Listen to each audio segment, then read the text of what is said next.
Miss Roberts, is it true that while we are here at this news conference, the Indians are honoring the students who were killed in a special burial ceremony out on the reservation? Miss Roberts, did it ever happen before that so many thousands of rounds of ammunition were fired into the dormitories in such a short period of time?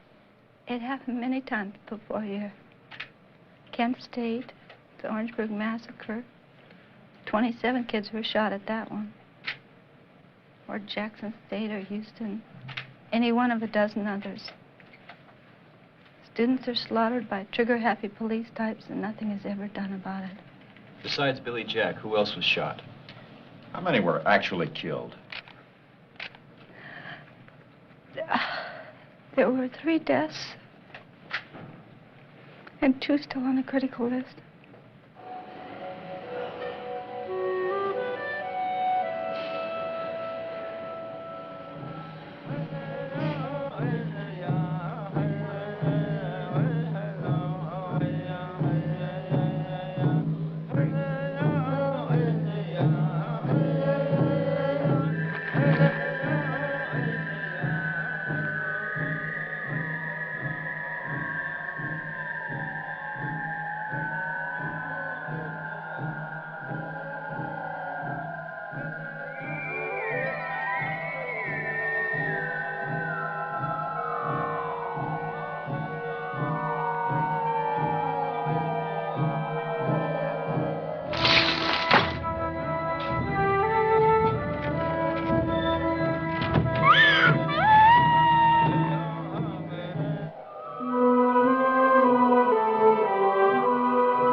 Washington replied to your request for an investigation. Are you kidding? Remember after Kent State, our Attorney General John Mitchell said that there was no need to explore the causes of the killings because he knew in advance the causes couldn't possibly be the National Guard or the police. But didn't an FBI report subsequently prove that there were no shots fired by the students and that there was grave culpability on the part of the Guard? They sure did. But as usual, Washington did nothing about it. Does this mean, then, that it's the end of the school? Will you have to close it down now? Maybe. Maybe not. I honestly don't know at this point. I'm sorry, folks. Miss Roberts is very tired. You're going to have to leave. Thank you very much. Thank you, Miss Roberts.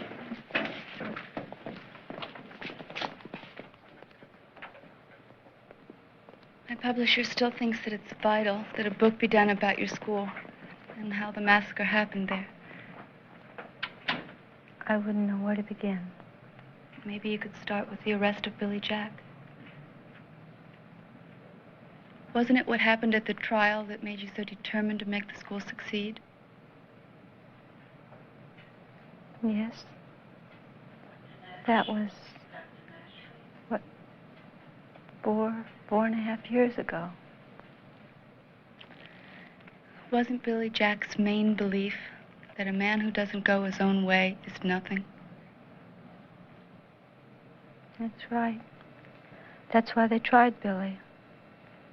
But we all knew what they were really trying was each man's right to find his own center, to follow his own conscience, and to do his own thing without hurting or interfering with anybody else's. That ideal, to all of us, was Billy Jack. What you're saying, then, is that it doesn't make any difference to you whether this jury finds you innocent or guilty. It doesn't make any difference to you whether you live or die. And you expect us to believe that you have absolutely no fear of the death penalty? I have a lot of fear, but I have a lot more respect. Long ago, I learned that he's my constant companion. He eats with me, he walks with me, he even sleeps with me. I'm sorry, I must have missed something back there. Who is this faithful companion of yours? Death. Oh, I see. Now, tell me, is this death companion business some special part of your Indian beliefs? No. Every one of us is death is his constant companion. He sits with every one of us every second of our lives, only we're too terrified to really think about that. But once you do, it'll completely change your entire outlook on life. Well, how so? You ask yourself, even in the most serious crisis, how important would this really be if I were suddenly told that I just have one more week to live? So you learn to take nothing too seriously. On the other hand, you ask yourself, if this were my last act on Earth, is this what I really want to do? So you learn, on the one hand, to be detached from the temporary things of this world, and on the other hand, you learn to appreciate every little thing in it all the more. During the trial, Sheriff Cole resigned, and Posner, who never really quite recovered from the death of his son, sold out all of his companies to his brother, the banker, and he quietly left town. And though we were happy about it then, it turned out to be one of the worst things that ever happened to us. The prosecution, for its part, savagely attacked our characters and tried to make it look like I wasn't even raped. So Miss Garrison lies, and you swear to it? Objection. Sustained. Now, Miss Roberts, isn't it true that you were never raped? Isn't it true that you made up this story in a desperate attempt to try and justify the violent and insane killing by the man you love? Objection. Order. I feel terribly sorry for your children, Mr. Williams. You feel sorry for my children? Yes, and you too. You know me. And you know I don't lie. It must be terribly degrading for you to pretend in front of all of these people that I do just to earn your money. Yes, I was proud to go through West Point. I was taught there a code of honor and manliness that, though it went overboard at times, I basically liked. Yet you brought charges against your own officers, including 2 staff commanders and a general. That's right. I charged them with the deliberate and senseless slaughtering of innocent women and children in the field, either directly or by men under their command, and by failing to report these atrocities or covering them up with full knowledge of same. And after you preferred these charges, the Army suddenly made up charges against you of cowardice in the field. And they offered to drop these charges against you if you would drop them against the officers. That's correct. And did you refuse to drop the charges? I did refuse. Would you please tell us in your own words exactly what led up to your refusing to obey this order in the field? Was it before or after My Lai? It was about 7 months before My Lai. We were out on a search and destroy mission on a small South Vietnamese hamlet. And just like at My Lai, there had been plenty of advanced warning, so when we got there, there was no resistance. No military in sight. Not a shot was fired. All the village was filled with was women, children, and old men. They were frightened and very eager to please, so we quickly herded them up into a ditch. And we sat around waiting for several hours for some word from headquarters as to what we would do with them. People, in the meantime, kept in the ditch in the boiling sun and were not allowed to relieve themselves or go for any water. Get them in the ditch! Way down to the end. Get them up.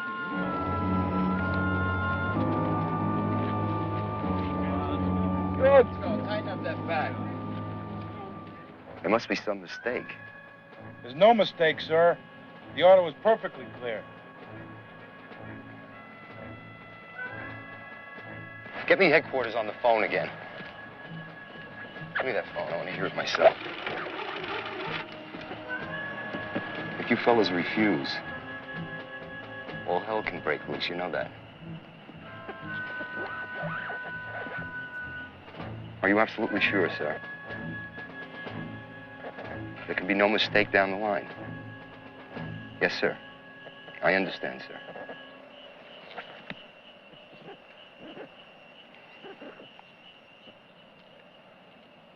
Waste them. You mean the civilians? That's the order. Clear as hell. Direct from Saigon. We're to waste them.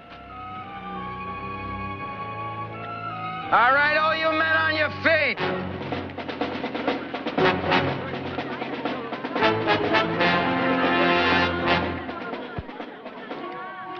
And clearly now, you disobey this order, and they can hang you. Lock and load.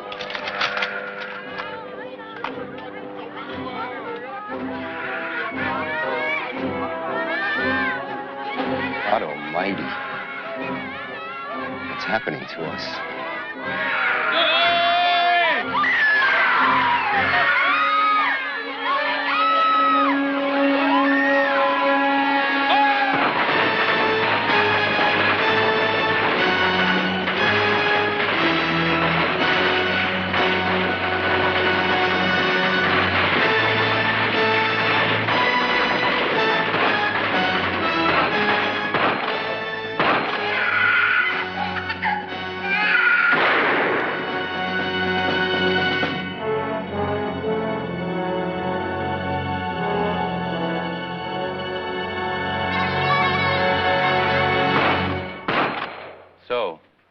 Was this senseless slaughter and sadistic brutality coming as official orders from Washington that turned you against America? No, not really. In war, when you've brainwashed men to become cold-blooded killers, you expect them to kill. Then what was it that made you bitter toward America? Lieutenant Kelly. Lieutenant Kelly. You mean because he was tried for war crimes at My Lai? No, he should have been tried. And so should all those colonels and generals and White House aides who ordered the whole affair, but were mysteriously let off scot-free. Then why Lieutenant Kelly? Because America made him into such a great hero. To me, they were sick and diseased men filled with evil who cut innocent women's throats and blew out the brains of babies, and America had raised him up and made him a national idol. What was that part about the president switching his colors? On December 8, 1969, every newspaper in this country carried President Nixon's sacred promise that he would personally investigate My Lai, and he would personally see to it that everyone involved, if they were found guilty, was punished to the full limit of the law. And so you feel that since every other officer involved to date has gone free, Nixon failed his pledge? Like any other mealy-mouthed, sellout politician, when he found out that he could get more votes by supporting Kelly, he did a complete flip-flop. And when I saw that the American people supported him in this, I knew then that the American conscience was dead, and that the great spirit of this nation, which to me began back in Boston and Virginia during the American Revolution, that it could never again be revived. Ladies and gentlemen of the jury, have you reached a decision? We have, Your Honor. We, the jury, unanimously find Billy Jack guilty of involuntary manslaughter.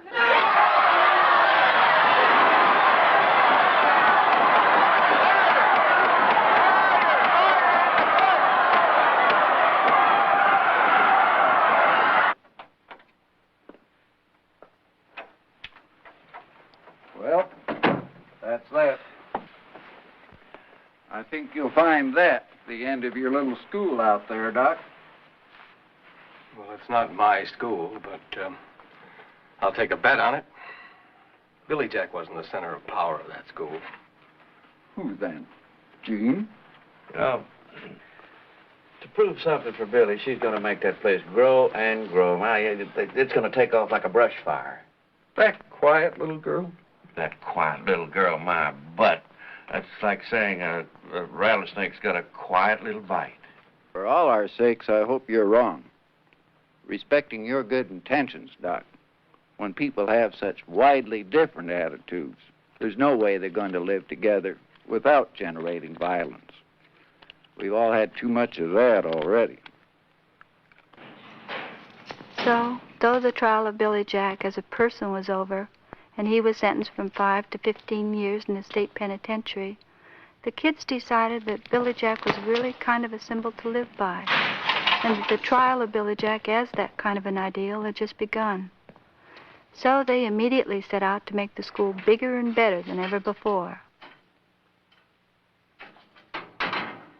That first year that Billy was in prison, they found an old abandoned military academy, which they renovated entirely by themselves, begging, borrowing, and scrounging everywhere they could for money or materials to make it go. Listen, everybody. We just had a bakery donating 100 loaves of bread. The entire school was built and owned by the kids, and they governed themselves on the simple philosophy that where there's power, there can never be love, and where there is love, there's no need for power. Knowing that you can't really deal and understand other people until you first understand yourself, every program was based on learning how to cope and understand your own feelings first, in order to understand and relate to other people. This philosophy they carried into everything, from meditation and body awareness exercises, all kinds of dance, even belly dancing, music, band, drill team, arts, crafts, advanced physics, mathematics, psychology, the classics, even into athletics, which they called yoga athletics, from yoga tennis to yoga football and every sport in between. The idea always being that the thrill of participating in the self-discipline one developed while training, preparing, and learning made one a winner for the rest of his life, no matter how well he played or how the temporary contest came out. And so winning and losing or worrying about someone grading your efforts was just not all that important anymore. Growing and having the fun and privilege of doing it, that was everything. I heard something about taking the grant that was given as part of the deal for Billy Jack's surrender and then building a radio station or a recording studio or something like that. That's right. They went out and sold their own recordings door to door, and the royalties really helped the school to continue to grow. At last the day is here, the day we both did fear, to show this love inside we can no longer hide, just to touch you now, to show you how I've wanted you to want me to give my love, all my love to you. With some of the royalties, they started an institute for child abuse and children's rights. And in working with these abused and orphaned children, they were stunned to find out what was secretly going on in children's orphanages and juvenile courts, state institution for disturbed and retarded children, children's hospitals, and education in general. Was that when they started their Nader-type newspaper and magazine? And then began those scorching exposés on government corruption and consumer rip-offs? That's right. And it was in doing those exposés that our troubles really began.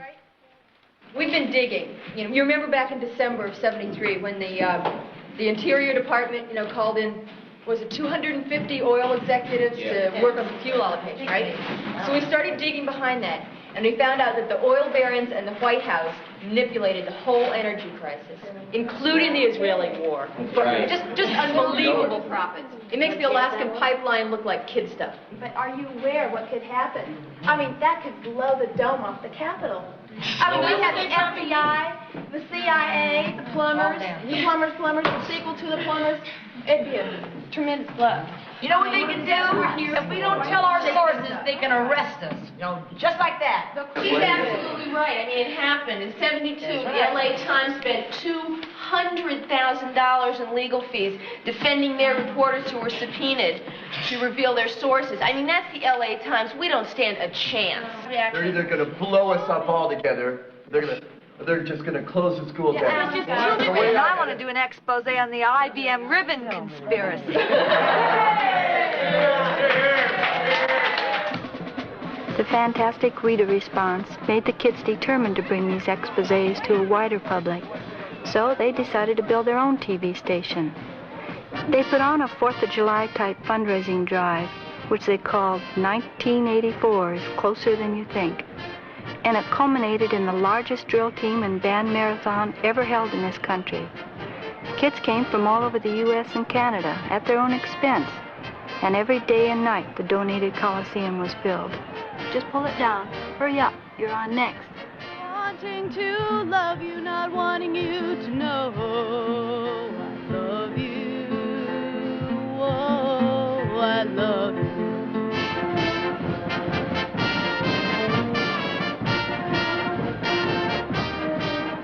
Was that before or after Billy got out of prison? No, it was just before. I remember because Ford had just shocked the nation by pardoning Nixon and agreeing to let him destroy the tapes. We were all so angry at the way politicians at every level of government constantly use television to lie, con, and manipulate people. Oh, I know. I covered a candidate in California once who had campaign contributions from the oil companies. Would you believe he dared to advertise himself as the one the oil companies feared the most? That's right. And because of things like that, the kids decided to fight fire with fire before it was too late. Well, I mean, look at how they packaged Nixon as the law and order candidate who would bind the nation's wounds and bring us all together. Well, we all bought it. That's right. So the kids decided to use television to fight television before it was too late. And they took their investigations being done in the magazines right into the streets, where the public could see for themselves the secret deals and rip-offs, right where they were happening. So in other words, Miss Childs, you missed one payment while you were in the hospital.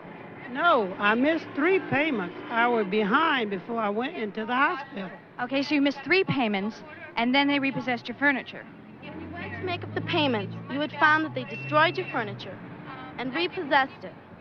And now they refuse to refund the money to you, on which you had paid on it 2 years before they repossessed it. Now, is that correct? Honey, that's correct. 23 years in this town doing a hell of a job, just following orders, and because of one crazy nigger, I'm dead. It's not the woman. It's that school and their TV station. I think the manager's going to come out, get on camera, too. Okay, all right. Excuse me. We think as assistant manager that we should have the store side of the story so that we could have all of the viewpoints presented fairly. May we have a comment? No comment. We were just trying to be fair, sir. We tried. Hello? Yes, sir. Just a minute, please. Telephone, Mr. Bromner. It's the home office.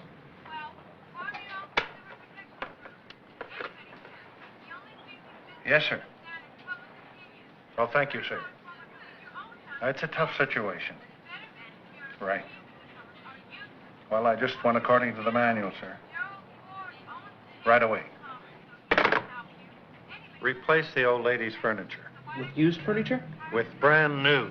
It just hit the wire services. Those crazy, lousy kids. What did they think? I wanted to take the old lady's furniture? It was shortly after that that they started bugging our phones and the FBI started making mysterious and routine calls to the school, pretending that it was for clearances for the federal grants that the government had been giving us ever since Billy Jack surrendered. I guess it was at that point that I really should have realized and made the kids stop. Did you have any proof that your phones were being bugged? Yeah, one of the kids, a graduate of Caltech, I think, not only developed a device which could tell us when our phone was being tapped, but he and another couple of electronic geniuses developed a lie detector that was even more accurate than the polygraph machine. I don't get it. How does it work? Well, just by a person's voice alone, off the telephone or off the television, it's even more accurate than the normal lie detector. I don't believe it. Well, watch the thing and watch the needle. And so it is your contention, then, Governor, that the threat of exposure by the Freedom School television station will in no way find any wrongdoing or kickback of this federal money ever touching the state capitol? As God is my judge, Mr. Mudd, if there are a stack of Bibles on this table before me, I swear to you that I have absolutely no knowledge of any kind of corruption by any member of my staff. Not one. Oh, wow. Good Lord, that guy's lying through his teeth.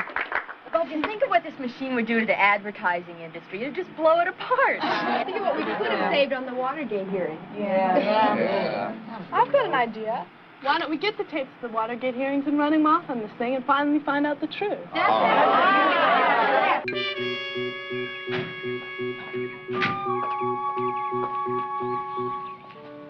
Pardon me, Mrs. Merrick. We're from the FBI, and we'd just like to ask you a few routine questions about your child. Something wrong? No, does she go to the Freedom School up here? Yes, sir. Do you know about the TV station that they operate?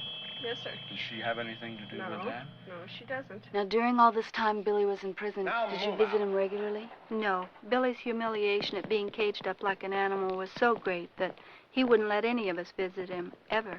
For all 4 years? Didn't you miss him? Terribly. But he wrote to me every day, and that helped keep me going. Except every time the mail came, I held my breath, hoping he hadn't given them an excuse to extend his sentence or even kill him. Have the doctors told you if you'll be able to walk normally again? Of course she'll be able to walk normally again. So you really didn't think they'd let Billy out of prison alive? No. Not even if they had to shoot him when he was going through the gates on parole. Bet you remember that day when he got out. I sure do. It was the day we had our first international seminar on child abuse. Child abuse? Yeah. The kids had done an expose on child abuse. Child battering. And how widespread it is here in this country. Pretty soon, we became recognized as one of the few places that could successfully help parents who battered their children.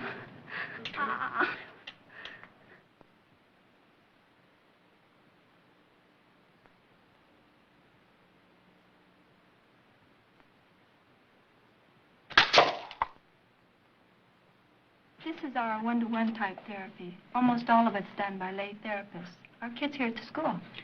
Was the boy born without his hand? No, his father cut it off in a fit of rage. It's a horrible history of torture. All of our professional staff has pretty much given up on him. Only Carol refuses to take no for an answer. Oh, you don't really think she'll succeed? You obviously don't know Carol.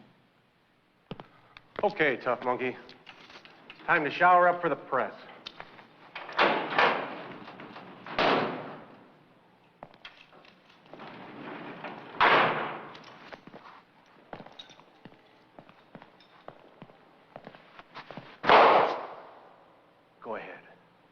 You're just a couple of hours away from freedom. Go ahead, give me one of those fancy kicks.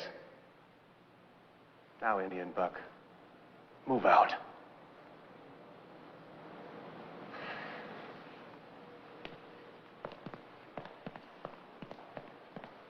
So in summary, then, you're saying to love those that we find really despicable, that we really can hate. And I can really hate these people that cut off the fingers and beat their children. And somehow in the experience of loving them, they're going to change before our eyes and stop beating their children. That's it exactly. As you know, in a normal parent-child relationship, the parent is there to supply the child's needs. But in the case of the child abuser, the parent is so desperate for love, he expects the child to fulfill his needs. Well, when the child can't do it or is incapable or for whatever reason, the parent ends up beating him. I'm sure some of you have experienced this, say, of some parents that have watched their children in Little League. We find that one child usually becomes the scapegoat. It's usually the child most resembling the parent doing the abusing. You know, when you think about it, there are many, many kinds of child abuse. But it's only when it breaks out in physical violence that we recognize it as something horrible. Dr. Robert, your complete claim, then, is that by loving these battering parents instead of punishing or confining them, that actually works in stopping further beating of their children. Absolutely. You're involved in child abuse, and I'll bet you're using some form of punishment, threat, or maybe even jailing, I don't know. Now, you know your cure rate is less than 25%. Ours, on the other hand, is over 90. Dr. Roberts.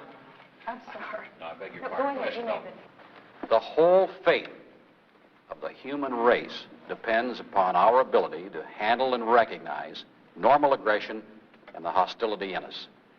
Now, have you thought about applying this to other areas of our society? Yes, as an example, this entire school here is built upon the same principle. And we would fervently like to try it in other areas. What Gina's really taught us here and in the Child Abuse Center is that everyone has inside of them a fantastic force, and it can really change people once it's unleashed. So that's where the school gets its pacifism? I'm sorry, I just can't stomach that word pacifism. Because when people hear that we're pacifists, they automatically feel we're sitting around waiting and sometimes even retreating from life. Whereas we feel the thing that we've got here is a living, dynamic, positive force that has the ability to change the most warped lives, turn on the most confused and lost people, and I think we all literally feel here that it could possibly rebuild the world. Is this what you call nonviolence? No, I'm sorry. We call it by something much cornier than that. We call it love.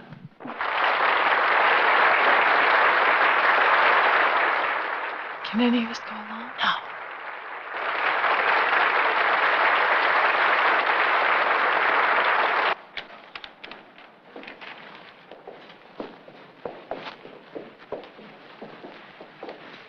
Billy, there's a big press contingent waiting for you up in my office. And I think it would be a good idea for you and me to get together and talk about what we're going to say. That it? Billy, it would be to everyone's advantage if you would cooperate with Warden Sells.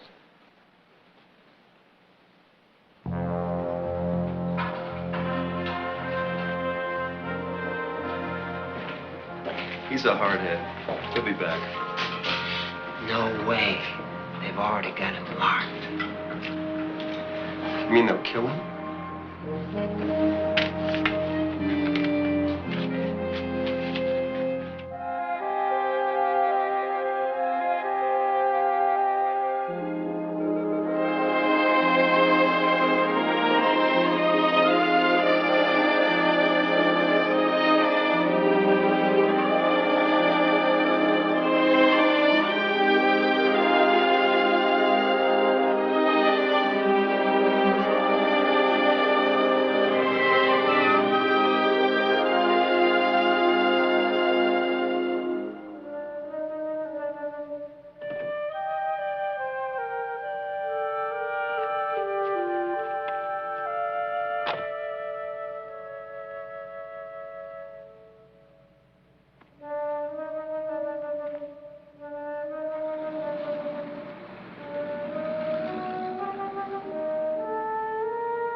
You're not little Carol? And Sunshine?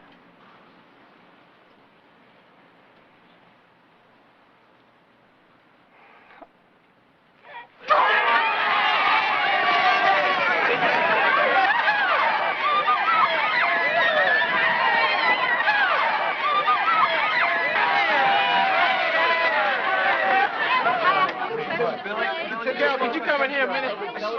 Billy. Billy, Carol wrote a tune especially for you when you went away, and I think we should hear it about right now. Why don't we all kind of be quiet and listen to this tune.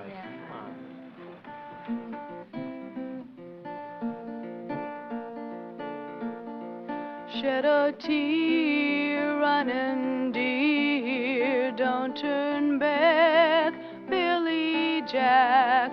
I am crying, are you dying just for me?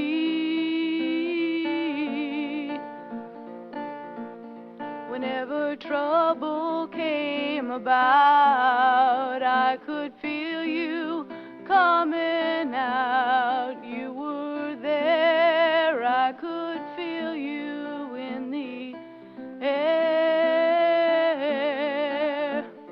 When anyone had a happy moment to share, you were there.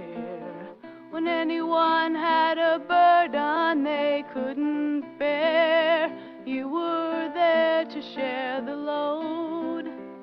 Shed a tear, running dear, don't turn back, Billy Jack. I am crying, are you dying just for me? When they took you from the church, I couldn't bear to watch a town stare. You aren't an animal, you're a man. It wasn't fair, it just wasn't fair. And they tried you for murder. They said you were guilty, it just wasn't fair. Wanted to tell them they were unjust. I didn't dare, I could only stare. What will happen to you now?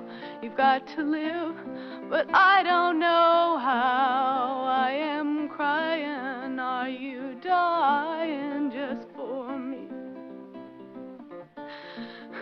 Shed a tear, running dear, don't turn back, Billy Jack. I am crying, are you dying just for me?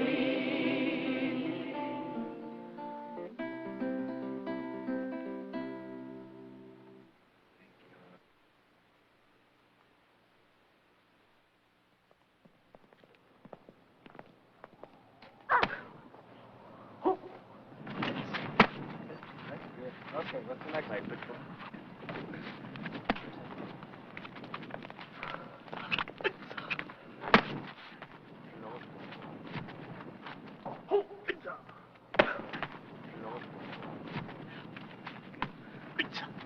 Nope, I missed.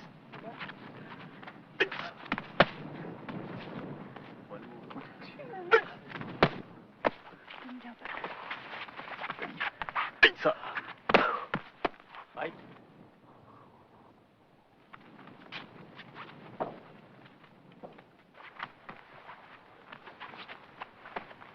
Hey.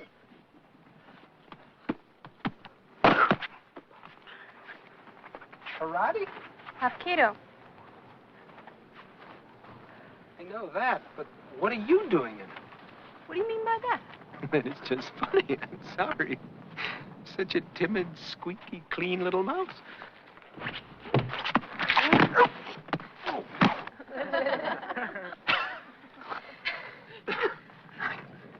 I thought you were supposed to be non-violent, for God's sake. Even the Buddhist monks had to learn something to keep from being attacked.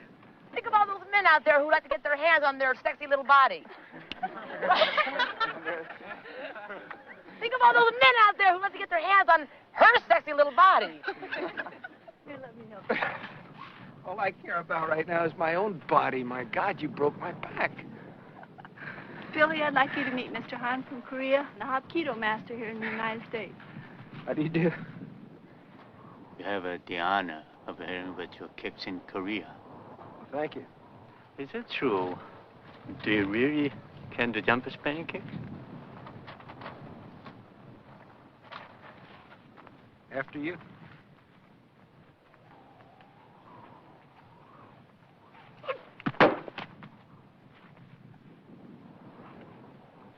Be my guest?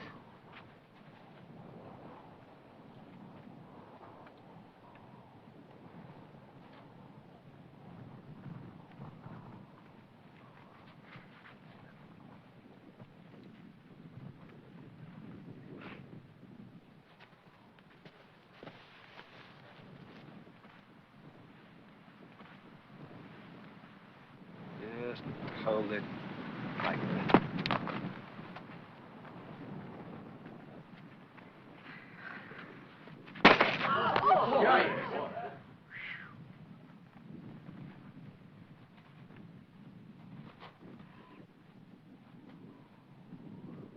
I haven't seen one of those in a long time. Would you like to try it?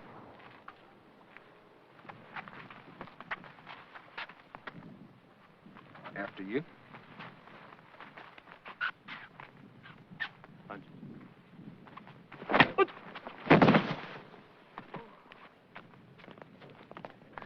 Like it?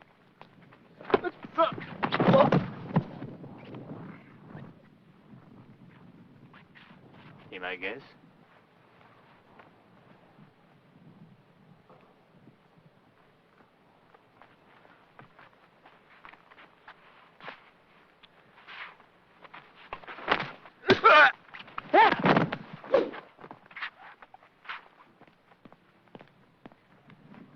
You and I and my master are the only ones I know who can do that. Thank you very much. Running Deer and his two sons have been lost for almost a week in that snowstorm up in the Taos Mountains. Blue Elk wants to know if any of our skiers or any of the kids from the survival program can go up and search. How about the rescue patrol, Blue Elk? Have they been notified? Well, we The highway patrol and the ranger stations, they don't give a damn when Indians are involved. At the ranger station, all they could tell us is that he's probably out drunk someplace, and they refuse to help us. Okay, I'll get the sheriff. Carol, you go get some of the kids in their winter gear. Okay. And tell them to dress warm, because it's a terrible blizzard up there. This family's been starving for weeks. The father and the two sons went out after deer, and they're probably lost in that storm up on Independence Ridge. See if you can get a chopper into Latigo Canyon. If not, try to get someone to ski down the other side of Independence. Over. No way I can get it open. Okay. Hey, get out.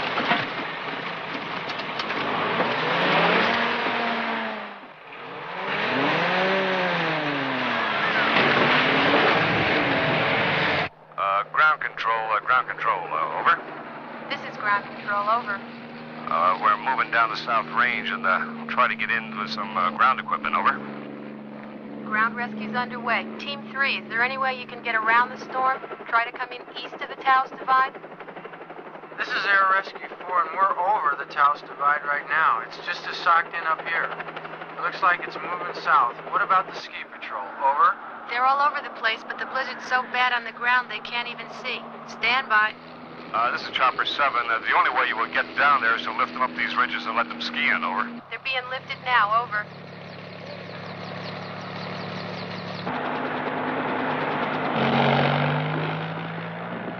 Yeah, this is Chopper 7. We found two of them, two boys. One's dead. Everything's almost alert, receiving central. We're on the way.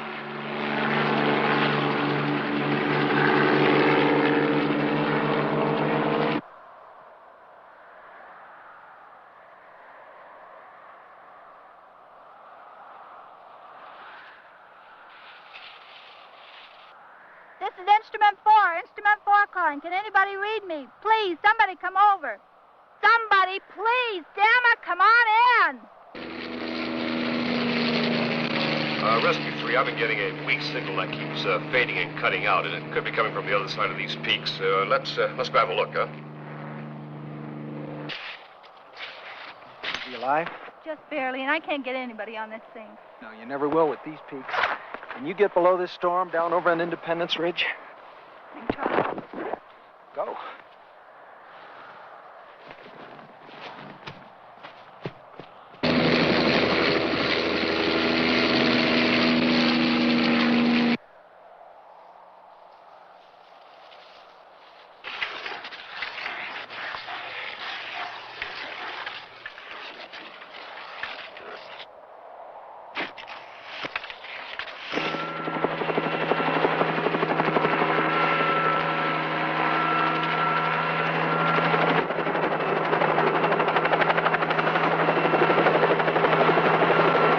All right, let's take this one down to the morgue, huh?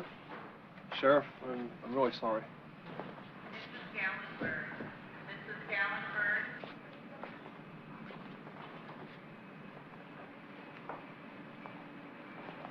Why are you bringing him in here? That's what they told me to do with him. Well, he goes down to City Hospital. Bundle him up good and go with him in the ambulance. Ambulance? Where are you taking him? Down to the Indian Hospital. Well, that'll waste time. Why not treat him here? I wouldn't do it if I thought it were dangerous. You mean you can't even keep an Indian here 1 or 2 days in an emergency? Look, I'm just an intern. I don't make the rules. Well, you're not going to move him. He could lose a hand or a foot. Well, Tell me, what would you do if he were a white man and you could treat him? well, I'd pack his extremities and start him on some vasodilator IVs. Show me. You could be arrested for making me do this. You know that.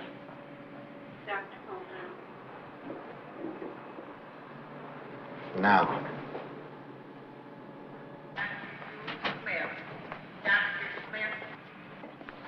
What the hell is going on here? Vasodilator IVs for each one. Come on, doctor, I'll take the responsibility. Bring those packs over here and start applying them to their lower legs, and I'll take the hands. And raise them up. Come on, doctor, move! My client, Running Deer, wishes to have it entered into the record that it is his position That the Indian is a member of a sovereign nation and is not subject to the laws of this land and this state, and that therefore this court has no jurisdiction. So entered. Your Honor, insofar as the defendant is still hospitalized and, in addition, has suffered the severe personal hardship of the loss of his oldest son, the state petitions the court for leniency and pleads for a lesser sentence. Hey, don't rip your pants, Buster! In view of the voluntary pleading and the personal hardships encountered, the court reduces the mandatory sentence for trespassing and illegal hunting of deer from 1 year minus a day in jail to 10 days in the county jail. Quiet. Quiet. And a period of probation to be not less than 1 year. Bailiff.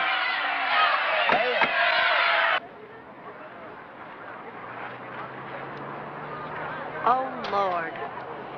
Now what are they being hassled for?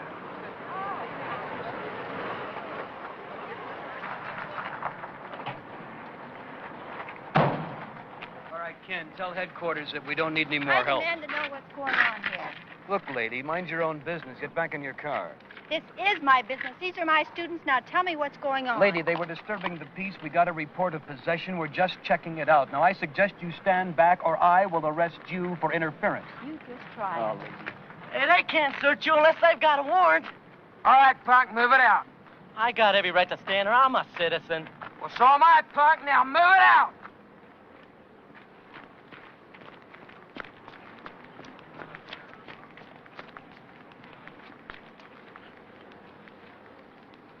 They have no right to search you without a warrant. Tell them so out loud, and they'll be in contempt of court.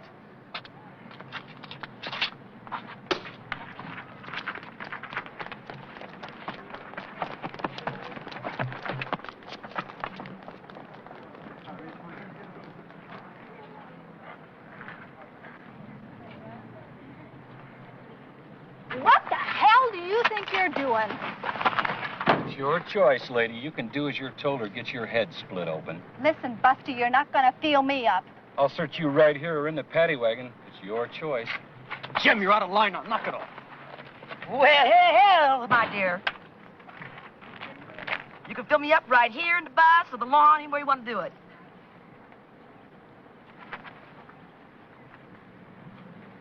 Well, can't win them all.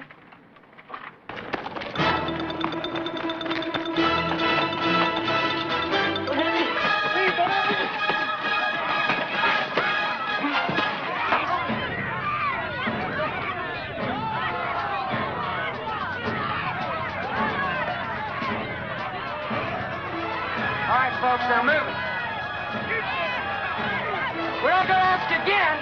Now move it.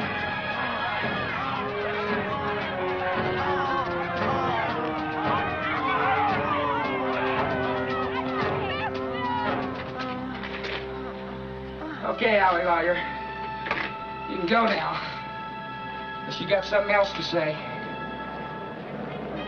Hey, we got a tough monkey here. Feels you don't have to move off like the others. Okay, mister. You were ordered to disperse. And that means now.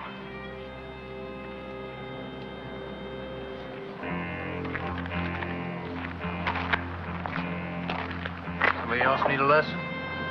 Yeah. Our tough monkey here. Say, isn't that...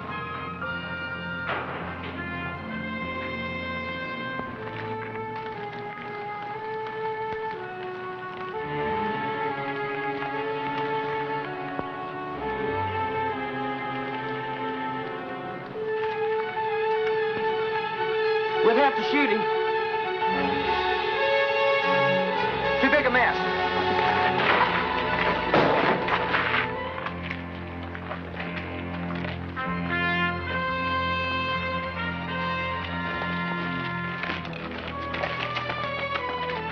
Billy, you heard what the sheriff said. You just can't keep doing this. Well, what would you rather I did then? Let him club him to death? Under alienation and guardianship, the government has the right to sell, trade, or give away all the Indian land to whomever it pleases. Yeah. Which are usually their friends who put up campaign funds. And under guardianship, they control our water. They control our plumbing. They control our worship. They control our land, and they control our money. They control every damn thing in our lives. Mr. Strump, as our agent, we want to know what you're going to do. What the Congress declared was a bill giving you self-determination. Ah, Congress is a bunch of filthy, rotten, lying thieves. And to get some industry in here by either leasing or selling this land, which isn't worth a damn to anybody anyway. If it isn't worth a damn, why the hell are all these oil companies and mining interests so eager to get their hands on it? We'd like to know, Agent Strump. Yellowhawk, give us those statistics which show how many jobs will be provided for here on the reservation by these people. That's not Yellowhawk. That's little Uncle Tommy Hawk. He's what crazy whores call the loaf around the fort. He's a bought and paid apple, and you know it. It happens every time you radical activists come in here. You share for everything, and then you skip out. And it's the children and those of us that are left behind that have to stay and take the beating. My father was a tribal chairman, and my grandfather was a man of medicine for many years. And I'm an activist. Hey, he doesn't mean you, Blue Elk. He means me. And me. And in a sense, he's right. They do have to put up with pressure every day. They control our health. How's it going? Well, not very good, I'm afraid. And you know who the trustee is. It's Posner's First National Bank in this state. And he's got $80 million of Indian money in his trust. I thought we were here to discuss Running Deer, to get the tribal permission to use him as a test case for international law before the World Court. We've got names, we've got dates and exact amounts, and we're going to bring it out in international court. A person could get killed with foolish talk like that. Many of us already have been. Because if they can't buy us out with scholarships or grants, They kill us. Right.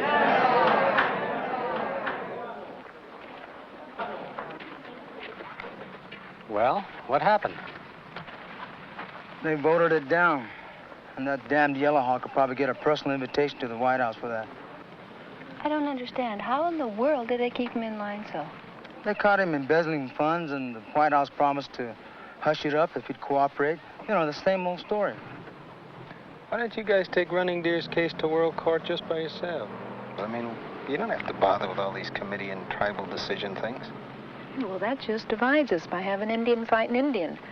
You know, divide and conquer. That's the way that they've always beaten us.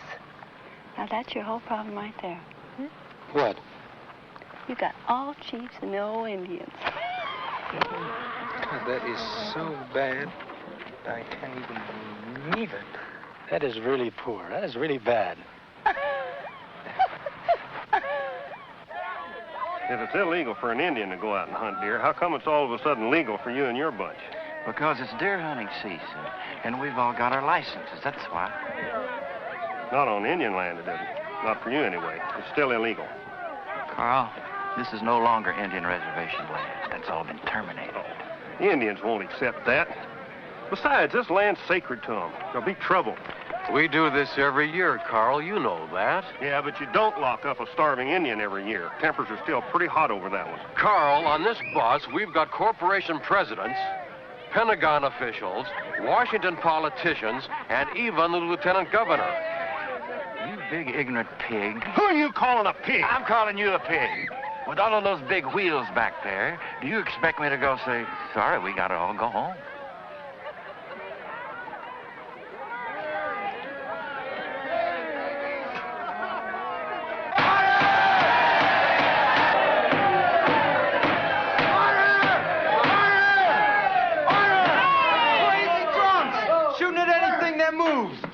Our women and children are afraid to move out of their homes for water.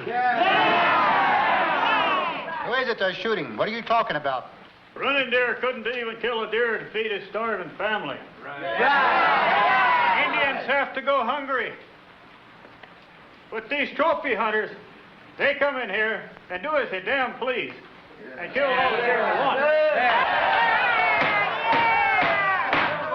All right. The question is, what are we going to do about it? Let's run them out. I think we should take some cameras and go down and take some pictures of them and their call girls in the nude and turn them into the newspaper. Better than that. Better than that. Let's send them to their wives. All right. Besides, they've got a right to hunt on Indian land. Yeah. That's what the law students were trying to tell you before. That's no longer Indian land. That's part of the reservation that they've been quietly terminating for our own good. Not to me, it isn't. What is that supposed to mean? I never voted for termination. Did anybody in this room ever vote for termination? No! Do you know of any tribal member who knowingly voted for termination? No! And to me, they're still illegally on Indian land, and this tribal council has the authority to arrest them and drive them out. What do you mean, arrest them? Who's going to do it? I will. The tribal police, or anyone in this room who's man enough to go with me. Or tell me something. Are you afraid to stand up to the white man even when he's shooting at your wives and your children?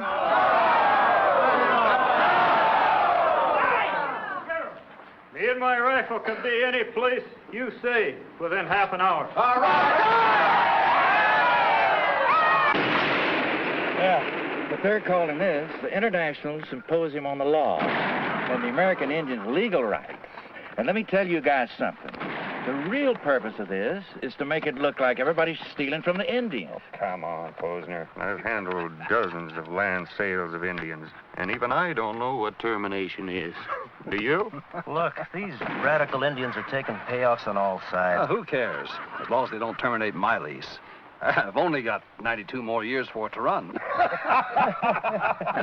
Well, you sure as hell better hope that conference never takes place, because if it does, we're all in for a lot of surprises.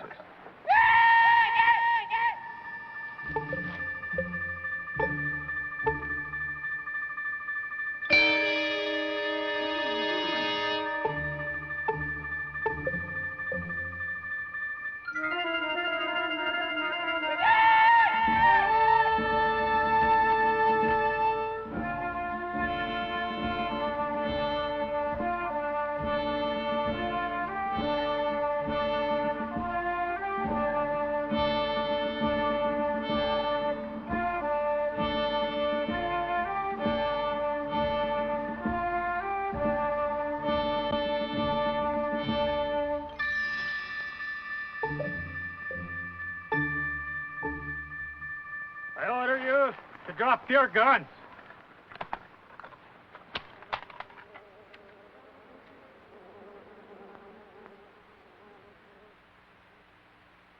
You sentence our brother Running Deer to jail for killing a deer to feed his starving children. And yet you dare to come here and do this? What do you call this sport? I was wrong. I'll correct that injustice to the Indian. Well, tell me, just how are you going to do that? He's already spent 10 days rotting in your lousy jail like a caged animal. I'll give Running Deer a job, a good job. More money than he could possibly earn. Because he's an Indian? And you got one pay scale for your whites and one for your Indians? Oh, come on now. Don't be childish. All of you. You are all illegally trespassing on Indian land, and you are all going to be tried by us. Here and now. If this is a tribal decision, where's Yellow Hawk and Little Bear? Probably back home sucking up your spit. Billy, I'm Lieutenant Governor Barnes. This is George Shipley. He's the president of Stonehurst Mining Company. This isn't Indian land. After it was terminated, we purchased a leasehold on it.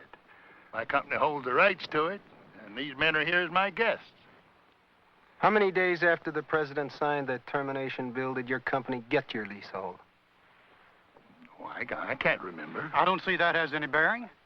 How many days? The day after termination was signed. And how much money did you just happen to contribute to the secret campaign fund? $125,000. What'd you say your name was? My name is George Shipley. I'm president of the Stonehurst Mining Company. You know, Shipley, I think I'll just kill you right where you stand.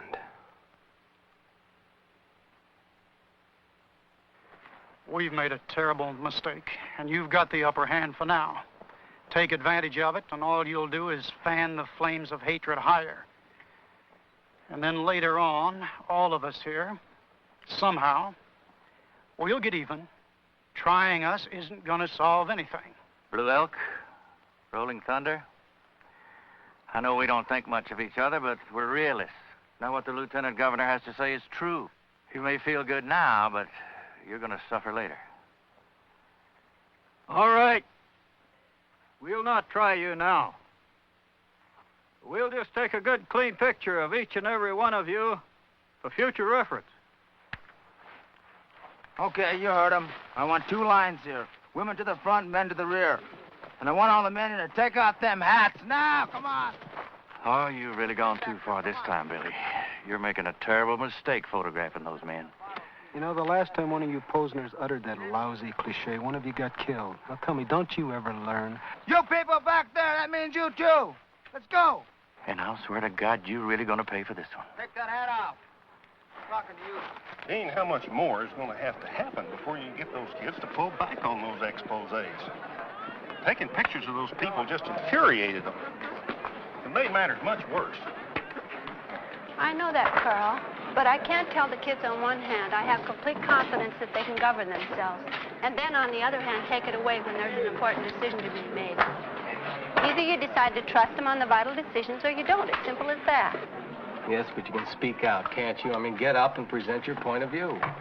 I don't see why you can't argue against something you think is bad or destructive, as long as the kids have the right to vote it down if they don't agree with you. Yeah, I know, but oftentimes kids have a tendency to hero worship. And I just think if Billy or I got up and argued a point, some of these kids would just blindly follow because they identify with us so much. And I'm sorry, I just don't think that's fair.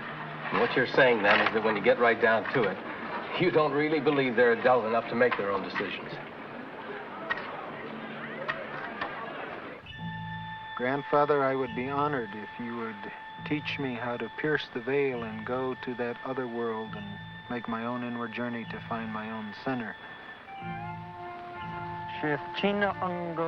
I would be honored, Grandfather, if you would teach me the way. There are many enemies in this world waiting to destroy you. If you are to survive, you will have to find peace in yourself first. That is why I want to make the inward journey.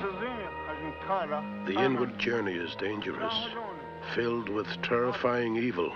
There are many demons of great power. It takes much wisdom to learn that they are of your own making. And first, you must learn to see your own shadow. How will I learn to see my shadow, Grandfather? Many cannot survive the dangerous inward journey. But if you do, in time you will come face to face with your own shadow. Then you will know what I mean.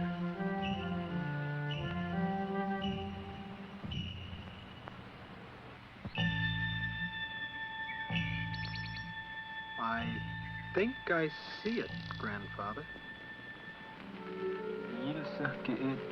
Yes, I see it clearly now. What color is it? Dolkish. Blue. Dolkish. A bright blue. That is a spirit looking to see if you are worthy. It takes many forms. Where did it go?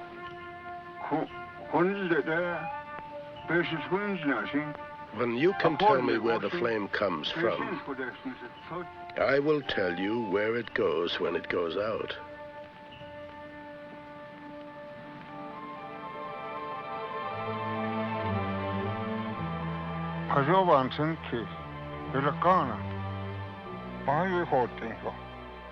Grandfather, where will I look for my shadow demon? We think the spirits live out there, but they and the shadow demon live inside you. He is all the evil in you that others can see in you, but you cannot. Why is that? We all put forth an image that we want other people to think we are, and that we'd like to think we are. But we all have the secret evil side that is painful to discover, though others can see it in us very easily. How can I come to know my evil side then, Grandfather? By the things in others that make you angry. Whenever you get upset at someone or something, it's because that quality that you're upset about really exists in you. It is always easier to see the evil in someone else, and by trying to change him, think you are getting rid of your own evil, your own shadow.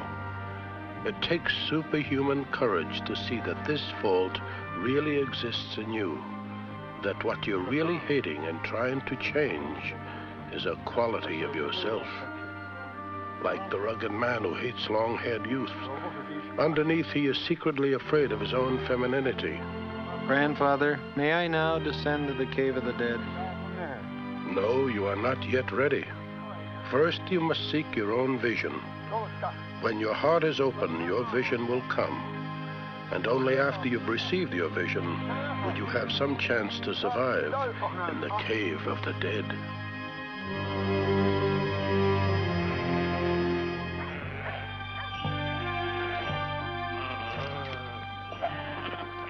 Hello, Blue Rock. How long has Billy gone without food and water? 7 days now. And on the 8th, if he's worthy of it, his vision will come. But if a woman enters these sacred grounds, the medicine is lost. You'll have to go back. I'm sorry. What are you guys going to do when the women's live hears about this? You have to take that up with the spirits.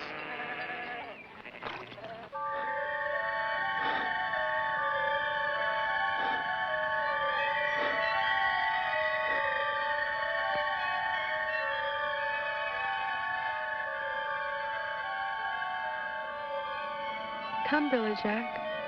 Come, for I am going to show you the true nature of the white man through all of history. Come and look with me over this river of time. Look out. There's St. Augustine, preaching the Christian creed of love to the Druid Britons, with the tips of their lances dripping with blood. Oh, and there's King Richard the Lionhearted, slaughtering the heathen until they convert to Christianity. Here you see the lie of that old romanticism you were taught about the Crusades as a boy. See how they butcher everyone in this village of Jews in the name of God and love. And remember that great, brave Indian fighter, Kit Carson?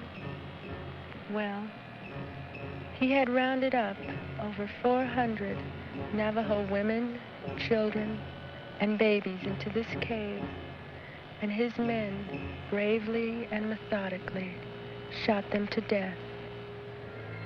What the white man calls the spread of civilization is Christianity and so-called democracy have a secret shadow, greed and power. Look well into your own heart, my brother.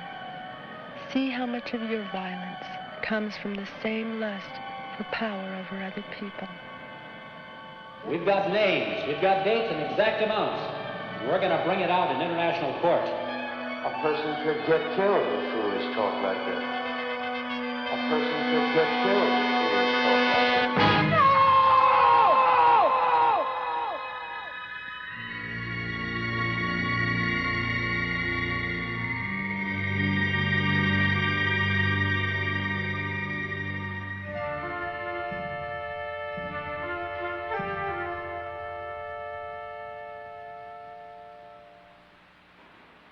Okay, that one went pretty well. Which one do you think goes next? Come on, try it. Let's try this one, see what happens. No good from the... Oh, my God. I don't know where she gets the patience.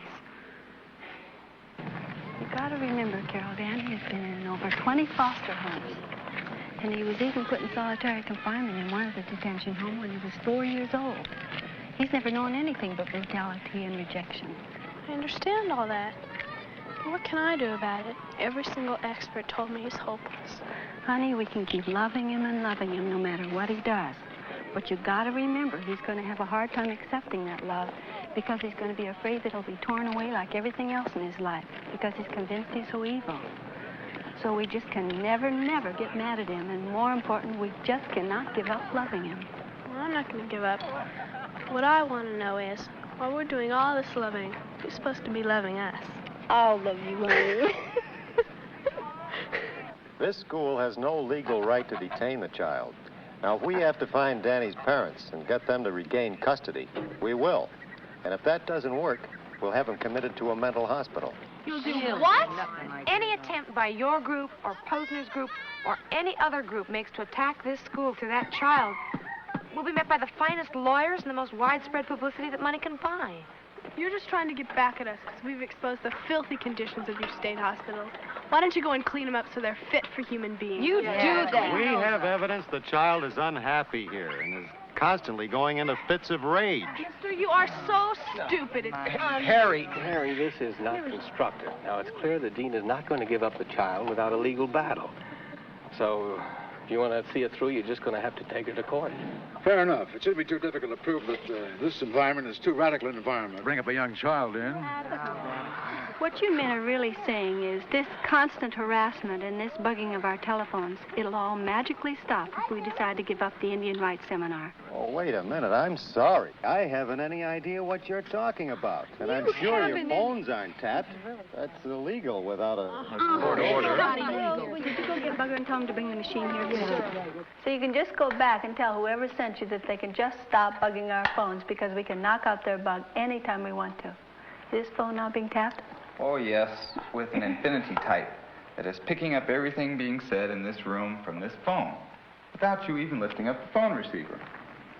So whenever we want to talk without anyone else listening in, we just call on Bugger. Bugger, hit the switch. You didn't turn this thing off, did you? Turn off what? I don't know. It's weird. It's gone blank. I can't hear anything.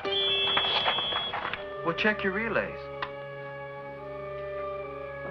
Mr. Posner, allegations have been made that the $80 million trust that was given to you by the Indian Bureau for the land sale was turned over to you as trustee instead of the bank in Wyoming, and this is because of your heavy campaign contributions in Washington.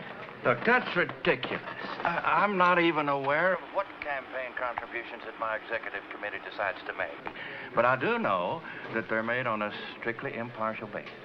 You have no friends at all in Washington. I mean, there isn't anybody up there. Well, or certainly any heavy campaign contributions. Certainly I have friends in Washington, don't you? What can I do for you, Princess? Mr. Posner, aren't you responsible for helping Eisenhower back in the 50s affect the transfer of Indian trust monies to local banks here and throughout the state so that you could invest it at a great personal profit? Oh, that's quite a long time ago, but no, that's not true. Absolutely not. What does it say? What does it say? Basically, it says the man is lying through his teeth. What's that ticking? I'm picking up a strange ticking sound from the transmitter. Since Eisenhower, but I'll tell you what, right in this fog.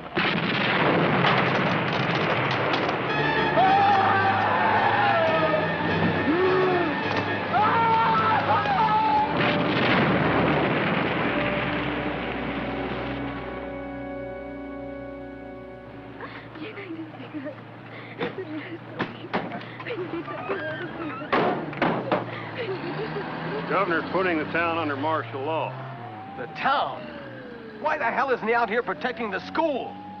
Something about fearing the kids coming in and retaliating. Oh, bull. That Jack has to do anything for publicity. Well, as long as the laws work one way for the rich and one way for the rest of us, it looks like there's only one thing left for us to do. Go in at nighttime and bomb the hell out of The police won't help us, we know that. And we also know that our non-violence just gets us stomped on. The only thing those racist pigs will ever understand is terror. Wait a minute, Jocelyn. Why don't you quit using race as an excuse for your own neurosis? I don't think all these marches and protests and demonstrations accomplish anything. Oh, yeah. Look at Wounded Knee. Well, look at Wounded Knee. What was accomplished? Plenty. Frightened middle-class people who see things changing so fast around them, just when they're becoming humane and beginning to see that there is an injustice, they see violent demonstrations and flee like hell right back to where the politicians want them. She's exactly right. She's exactly right. Why don't we come up with something different? Something that we really want. To show the people in town we're not monsters and we don't go around clubbing people and throwing bombs. Michelle, come on. King tried that approach, and tell me, where is he today? Oh, so that's one. So that's come one. on. That's beside the point. You know it. The hell it is. I'm right on the point. Where's everything he's done, or anybody else for that matter? That's right. They blew it off like they blew off his head. To go in and bomb now is not acting. It's reacting to what they've done to us. And the guy who's making you react is, in fact, controlling you. I agree with Michelle. Instead of reacting to them, why don't we just once go in and do what's good for us? I'd like to add something to that, if I might. Would you like to come up here and speak, Gene?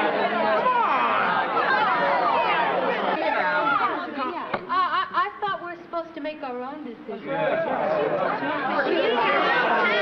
Come on, all this ruckus isn't getting you anywhere. But doesn't she have a say-so just like you do, and she, and she, and she? Yeah, say so. But you know she's going to get up and make a speech that everybody in this room is going to follow blindly.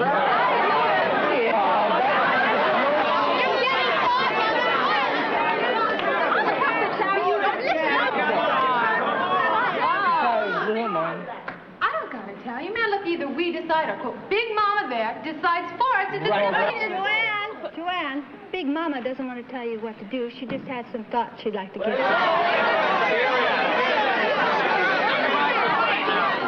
It's a crisis right now, and you're trying to tell us what to do? That violates everything that you've taught us to believe. Right. Come on.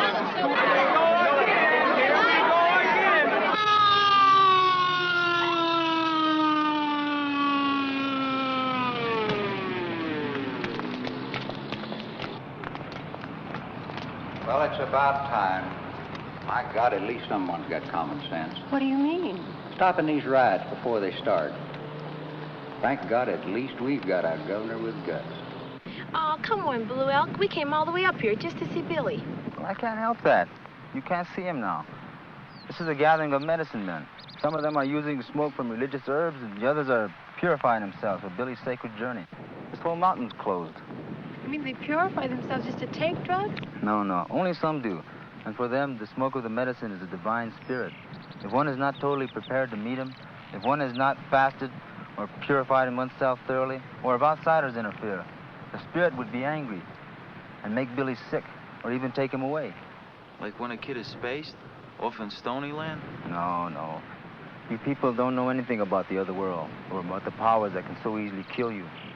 So unlike fools, you take drugs for kicks or to get high. You run a great danger.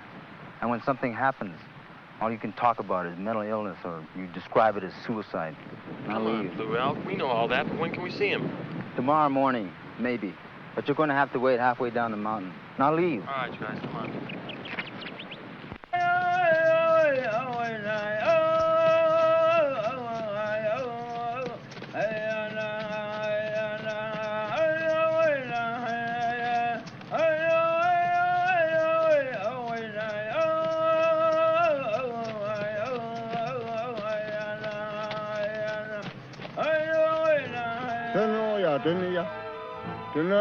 You are going to descend to the cave of the dead, where our people were massacred. Be very careful, because there are many spirits there who would like to take you with them, and others who do not want to pass on to the next world. So they would like to enter and possess your body. The souls of these dead reek for vengeance, and they will know your heart. If it is that of a white man, you will not survive. I am ready, Grandfather. But there will be demons also. If you show any fear, they will tear you to pieces, and the ghosts will possess your soul. If you show you are not afraid, no matter what they do, the demons will stop terrifying you and become your friends. Are you afraid? You once taught me that courage is not the absence of fear, Grandfather, but the conquest of it. I am ready. Beware, most of all, the red-eyed demon. By his screams you will know him. He is the most powerful of all the demons, and because he will do much good if you survive, he will kill you on the spot if you show any fear. Good luck.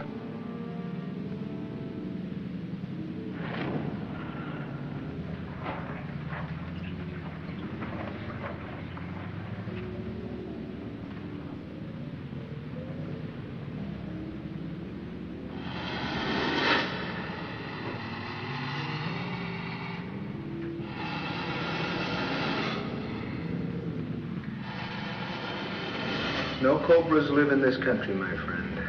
I know who you are, and I'm afraid I'm going to have to ask you to leave. I've got to go down the tunnel.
You're me.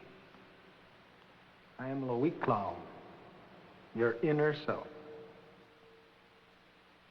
Someday, when you fully accept your fate and your death, then you will have me as your inner guide. But for now, you are to go to the desert and learn from the maiden. I'm sorry, I just can't understand all that's happening here. But that's your trouble. You always try to think and understand everything with your head instead of just feeling it with your heart. Now go and just experience what the maiden offers you.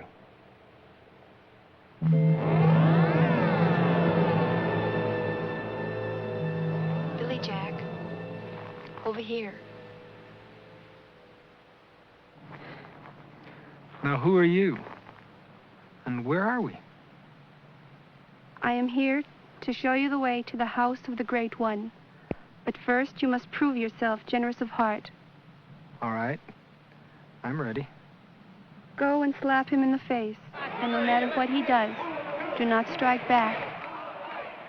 And no matter what he does, I'm not to hit him back. That's right. Look at that. They're gonna pay off. Run! Get going, run there! Go! Now wait a minute. Who you think? Huh? I got the bet. I got the bet. I got the bet. No way. Ember. Come on. Go. Get the going there, boy. Go. What I say? No way. You're no way. No way. Look, you don't count on third line. All right, here he goes. No way. I don't think you're going to particularly like this. Come on, let's go. Why, you stupid son of a... Come on. What I tell you? No way.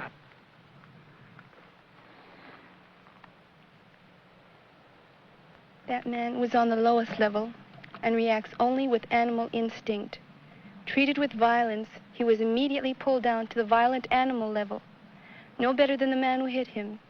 And so he ends up being controlled by the animal in the man who hit him. Hit another. War of honor is something that went out in the Middle Ages. War today is nothing but economic gain for a few individuals in this country who control the top companies in this country. These companies go all the way to soft drink manufacturers, all the way to prepackaged foods. Excuse me a moment. This is going to seem as stupid to you probably as it does to me, but... Hey, what are you doing?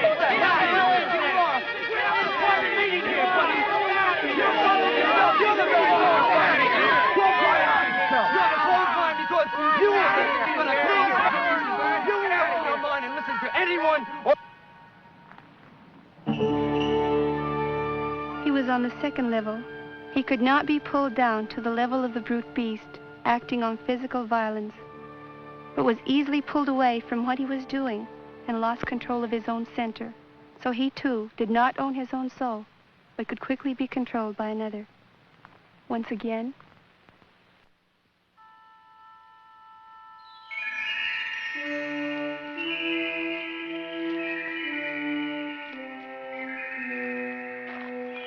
Forgive me, I have no idea why I'm doing this.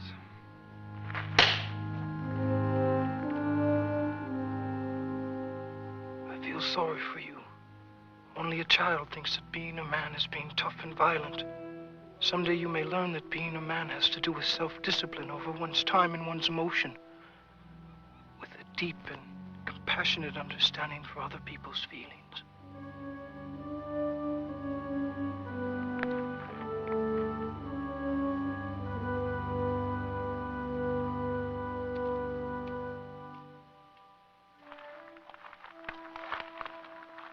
this man has reached the third level, where he is his own person, so that no man can force him to react, thereby control his actions or take anything away from him. Well, what about the fourth level? Who told you of the fourth level? I don't know. Nobody told me about the fourth level. It just kind of popped into my head, that's all. Look, can I go to my spiritual guide now? You may never go to him. He comes when he wills. And as yet you are not ready. So why not? I thought I just conquered my demon. You just met him and learned that your own worst demon is yourself. Your task now is to come to thoroughly know your shadow and accept it, and by accepting your weaknesses and human frailties. When your shadow has become your friend, then your spiritual guide will come for you, and only then will you be ready.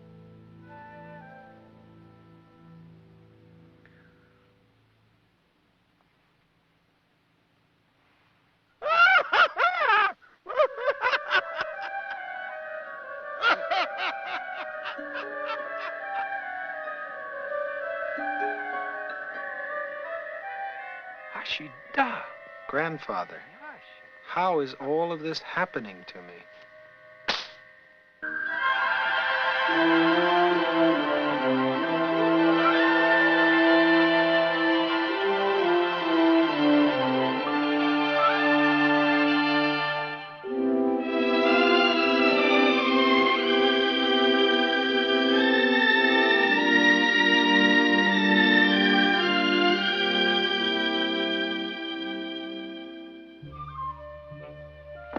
I tried to get them to go way down the mountain, Billy, but they insisted on seeing you.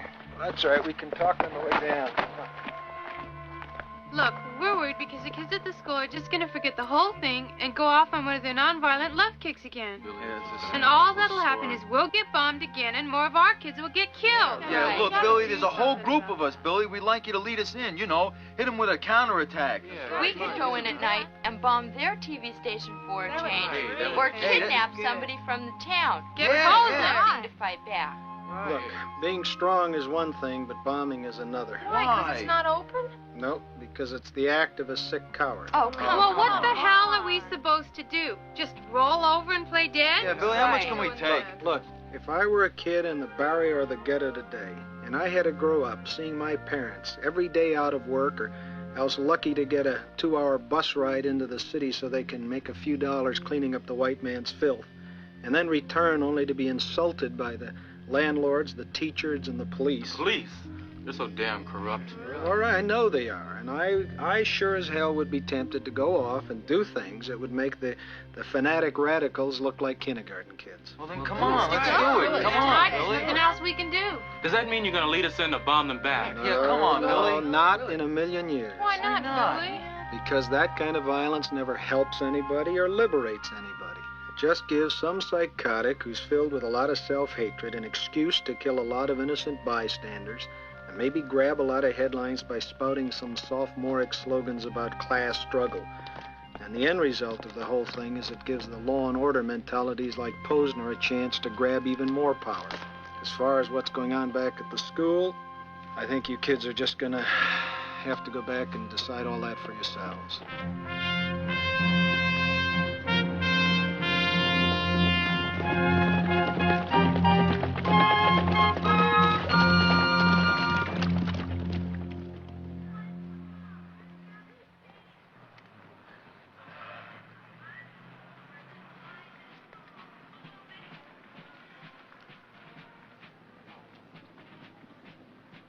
What the hell is that?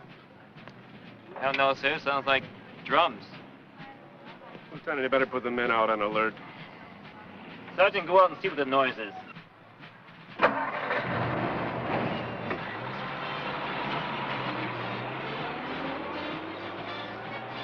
Hey, Colonel! Maybe your revolution's gonna come limping in here with a musket, pipe, and drum!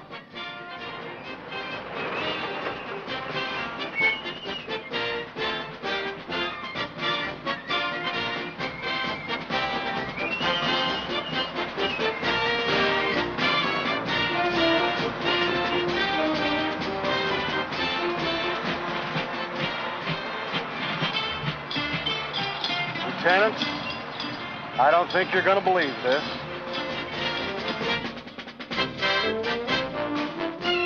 Come one, come all to the world's first total man meet in history. Howard Cosell, where are you? Each team has a poetry team, a belly dance team, a rock band, a sprinter, a pole vaulter, and a relay team. No prizes, no awards, and no politics. Just the fun of competing. Anyone can form a team and join in. Man is both body and soul, and physical and spiritual. So come to the first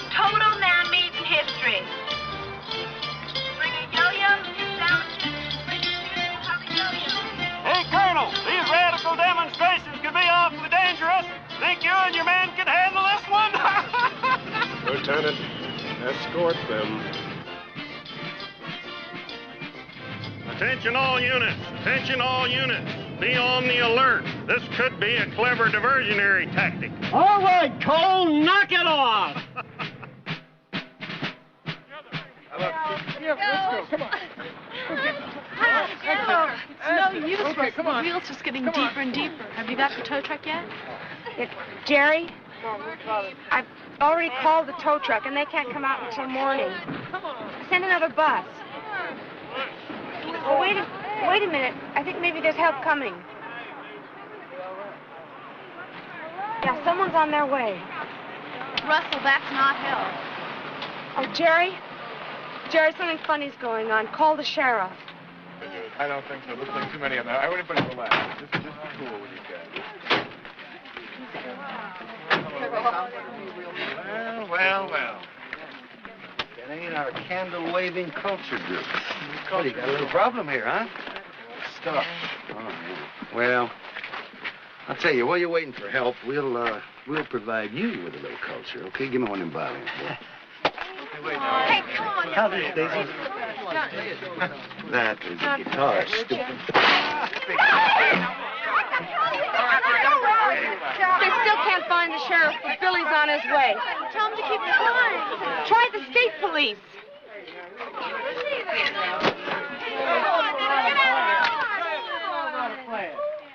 Well, looky here. You're really a big man, Jason, aren't you? All right, now look, hey, fellas, look, we can't fight you, and we're not interested in getting hurt. Now, if you just tell us what you want. Oh. Don't hurt it. Come on.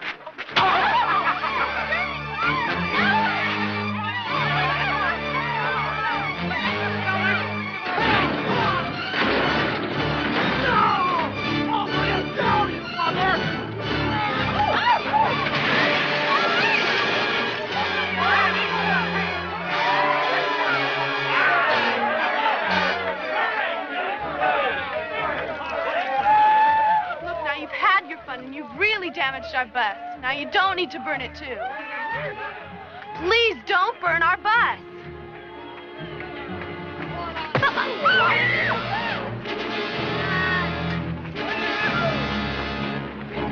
Hey! Who's up front? Hey, moving out in here. Hey!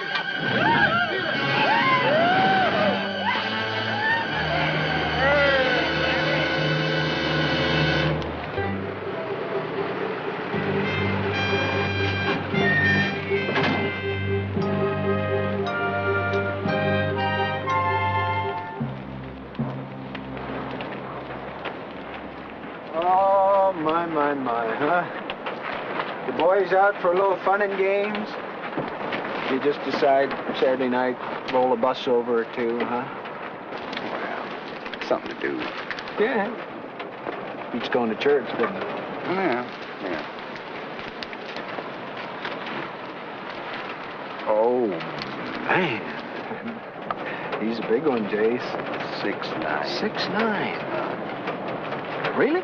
How much do you weigh? About 265 pounds? No, 285. 285 pounds? Right. Jason, I didn't think you guys piled it that high down here in your part of the county, huh? But you know, the funny thing about being so big, Bill, is that a little girl like this luscious little belly dancer here, she could take you right off at the knees, just like that. What's she going to use, a buzzsaw? No, she wouldn't use a buzzsaw, just her knee. Her knee? She couldn't even get her knee up high enough. She didn't have to kick you in the family jewels. What she would do is nip right down there inside the thigh. I'm sure. And you know, not only that, but if she did it right, you would not only go down like a bomb, but she might even tear that muscle all the way down under the kneecap. You might even have to have surgery. Indian, you're full of karate crap. You know what? Well, I knew he was going to say that. I just knew you were going to say that. And I suppose that means that I will have to say to you that I'll have to show you, right? Be my guest. And I suppose that's all right with you, isn't it, Jason? Good luck. You know, that's one thing about you. You've always had such a generous heart, Jason. You don't mind at all that I Go right ahead. take him on. Sure. Wonderful fella. Wonderful fella. Well, you can't say that I didn't warn you. Right? Right. And you can't say that I didn't warn you. No. You valuable man? So-so? So-so? That's all you are? Well, in any event, you can't say that I didn't warn you. Right? Now, I suppose we're down to that time when there's really nothing left to do but show you, is there?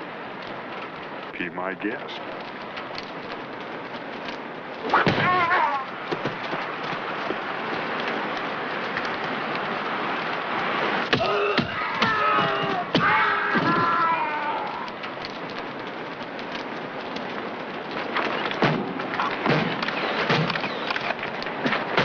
What do you think you're doing? Getting even. What do you mean, getting even? This just pulls you down to their level.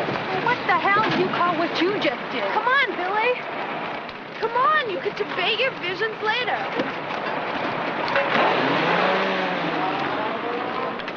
Law Association wants to know if you want to open the legal seminar or speak last. Last, after everyone else has gone home.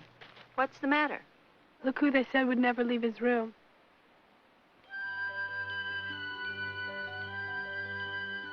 Danny thinks he might like to have that thing now, wouldn't you, Danny? What thing? The thing that'll help his arm grab onto things. How in the world did you ever do it? Okay, almost, but you gotta put this here. Right like that. I'll never ride.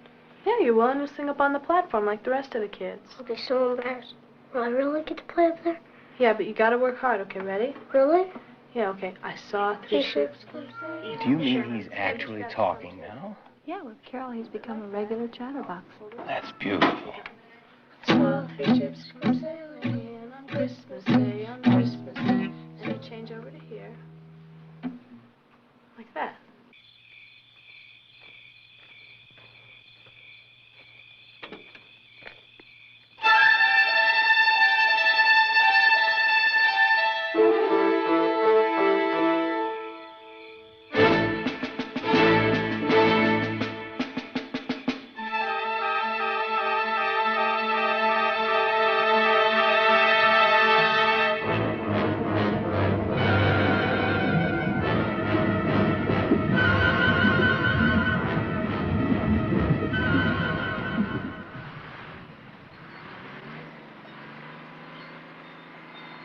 Well, Gene, I hope this is going to end your Indian legal rights seminar. I know. Not a mark on him and death by accidental drowning. Well, what the hell did you expect? Yeah, a sign, courtesy of W.A. Posner and his friends from the CIA. The mass confusion over really what are the Indian rights makes it impossible for even Indian lawyers to grasp the laws that are mostly aimed at depriving him of 13 million acres of prime real estate in the United States. Let us now look closely at how these committees control the entire Congress and the entire spending, so that 220 million people are totally controlled by the votes of 4 or 5 men. The traders are given a complete monopoly on the reservation by the Bureau. Prices are inflated, sometimes as much as 1,000%. And when the little money that these people have is gone, the traders extend credit to them at interest rates usually falling between 48 to 75% annually. And the BIA, parading their sellout Indians around before the public as a camouflage, refuse to throw the traders off the reservation or to even regulate or in any way control them. And you tell me why? The only possible reason must be kickbacks, tied in with the First National Bank and Mr. Posner's trust funds. These, again, regulated by the BIA. And the people that are going to be the ones that are suffering are my people, the people that are on the grassroots level. Not the tribal councilmen, not the fat tribal councilmen with their government or tribal cars, not them.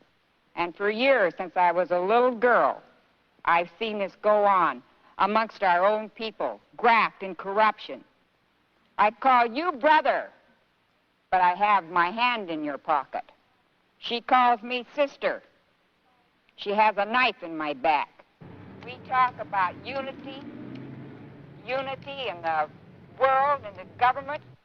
Better start at home. Charity begins at home. And so in closing, please let us try and remember the overwhelming despair gnawing at every Indian and every other person in the United States, knowing that there is no longer any way he can directly affect the destiny of his country, and therefore he can no longer control his own life.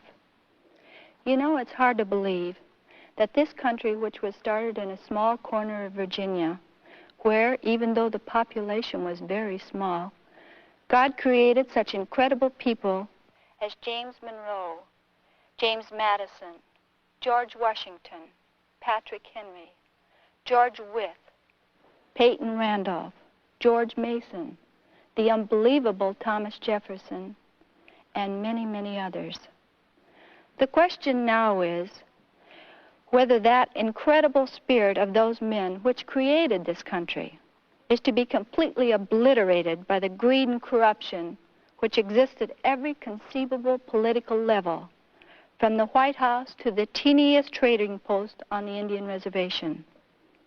Do you know that one word, just one word, could change the entire course of the American Indian legal destiny and thereby change the destiny for all of us here? And that is the word honest.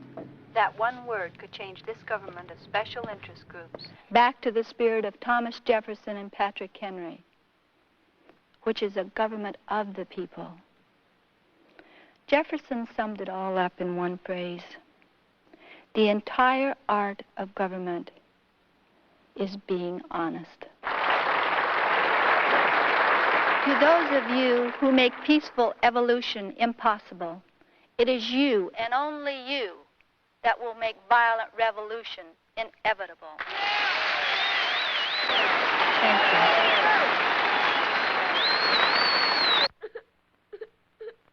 A conservator is like a guardian, young lady. If you hit me, you'll be in contempt of court. I'll do it. I swear to you I'll do it. Now get out! I'm taking the child. No, you're not!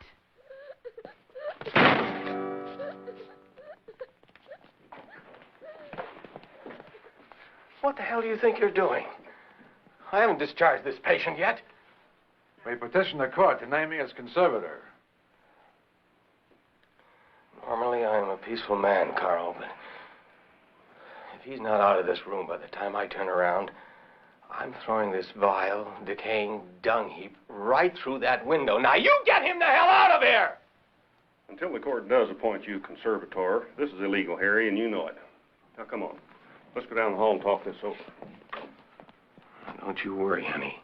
We're going to get him back to the school, huh?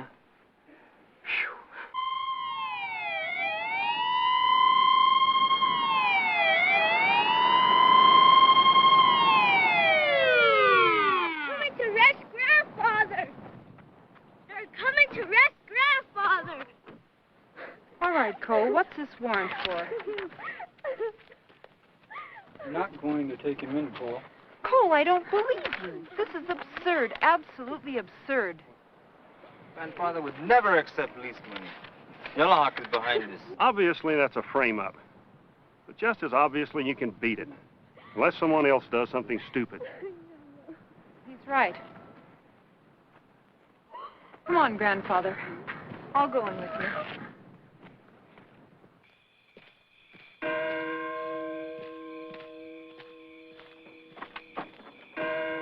Hey, Blue Elk. Me, Jace. Got a minute? What's up? Well, see, they asked me to come out here and see if maybe you want to come in for a little private talk. Maybe we can do something about the old man. Who's they? They just told us to come out here and see if you'd be interested in a deal. Yeah, that's all. They just want us to come and get you. You wouldn't be playing any games, would you? Now look, if they don't want to hurt you, they'd have done it a long time ago. Yeah. What do you think? If it'll help. Yeah, why not? Well, Columbus took a chance, didn't he? There you go. Look what happened to the Indians.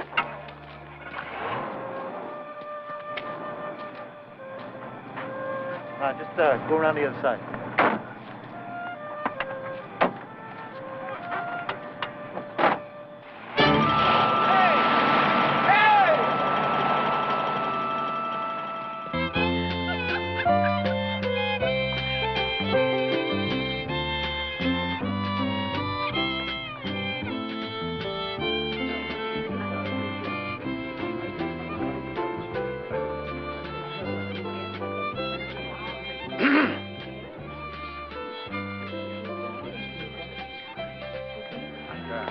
Well, we worked him over, then we worked him over again, but still no deal. Yeah, where is he? He's out back.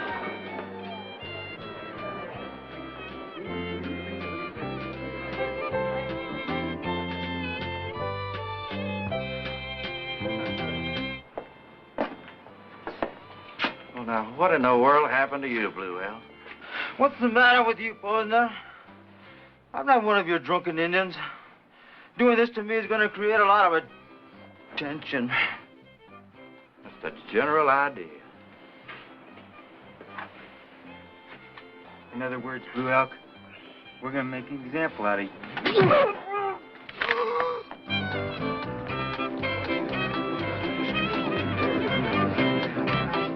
Ladies and gentlemen, we got a special attraction here tonight. Our good friend Blue Elk's gonna do an authentic Indian war dance for you, ain't you, boy? Little music there, Maestro. Let's get out of here.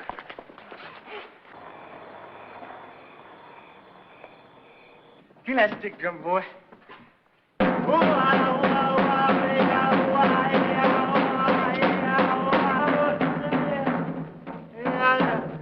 That damn Indian ain't gonna dance, Stacy.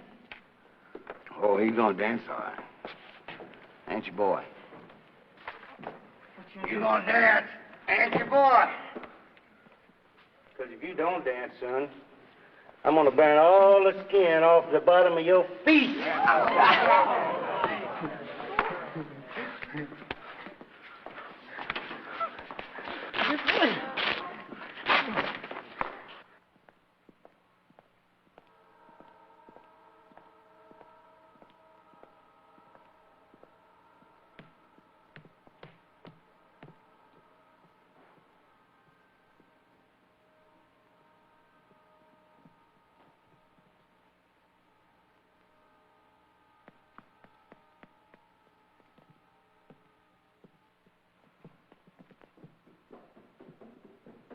Use your head, Billy. I thought after the last time you'd see this creates problems, it doesn't solve them. What about your vision? You're going to throw that away again, too?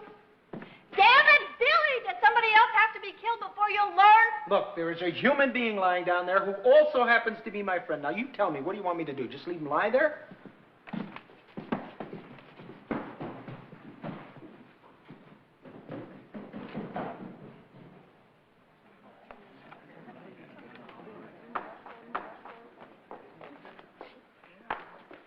Oh, my God.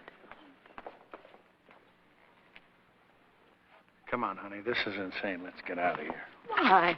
It's time he got theirs. I said no. Mrs. Clear, how could you do this?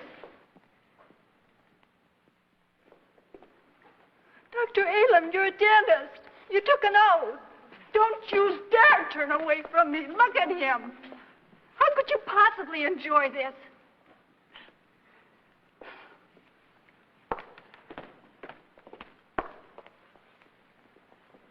What are you, a bunch of animals?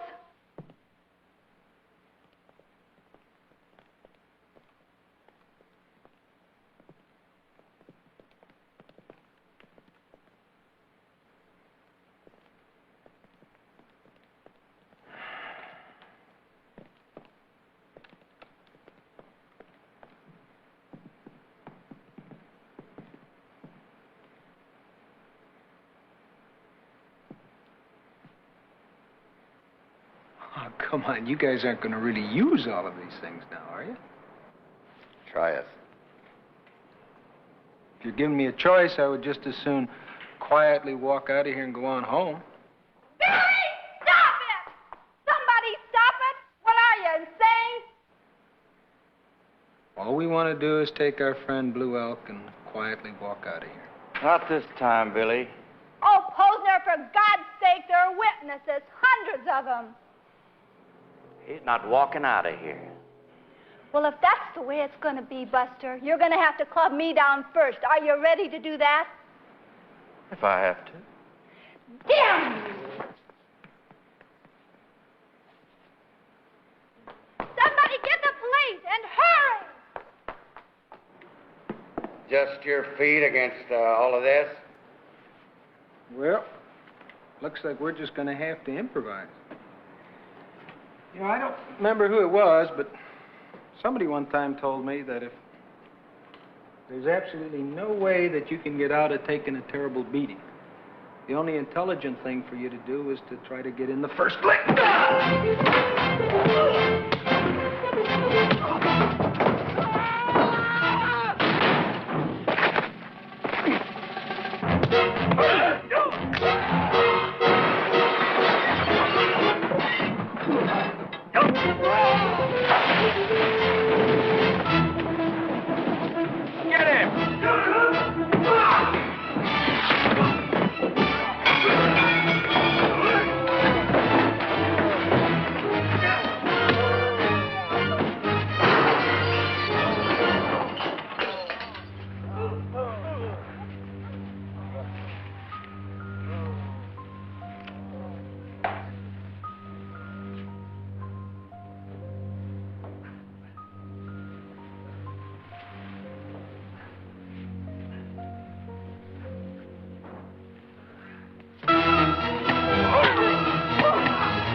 I dislocated it.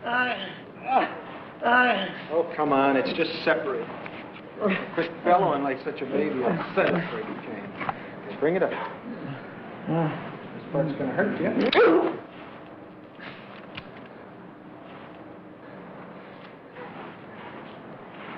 Oh, Posner. Look, up until now, it has been just a couple of broken bones. So why don't you put the gun away and back off?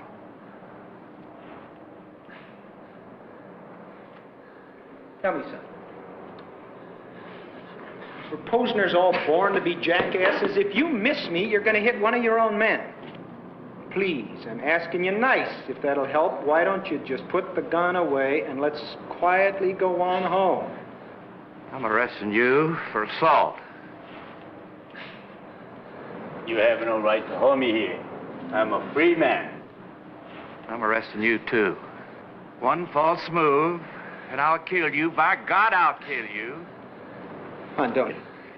Please. I'm begging you. Don't think I'm kidding.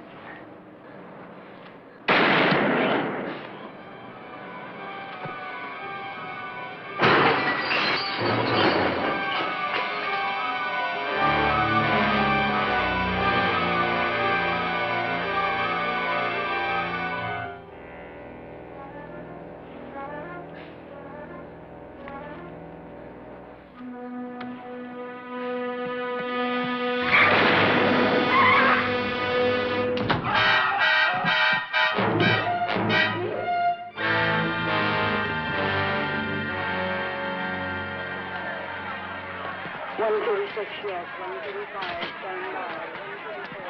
135. You satisfied?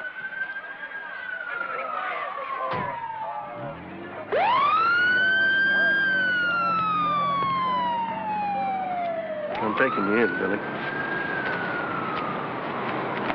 No, I can't let you do that, Cole. My God, man, when are you going to stop being a fool? If I let you take me in, we both know that would be a bullet in my head. Not while I'm around. Billy, I have to do this. No, Cole, I'm not going to let you take me.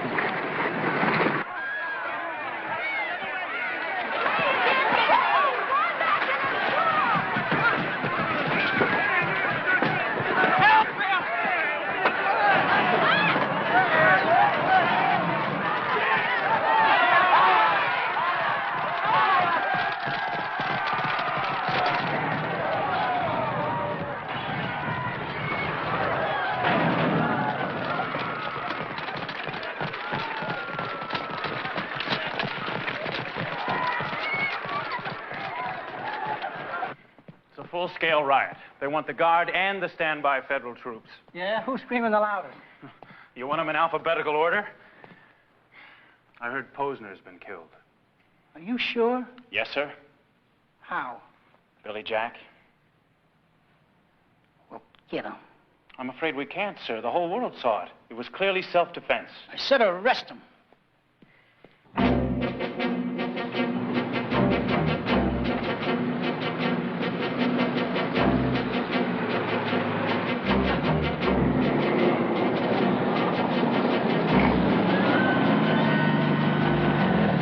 Glad you got here, Colonel. You have no legal right to be here. Sorry, ma'am. We're taking our orders directly from the governor's office. This show of force is just going to fan reactions. Is that what you want? Just what are your orders? Stay in this position until Billy Jack is placed under arrest.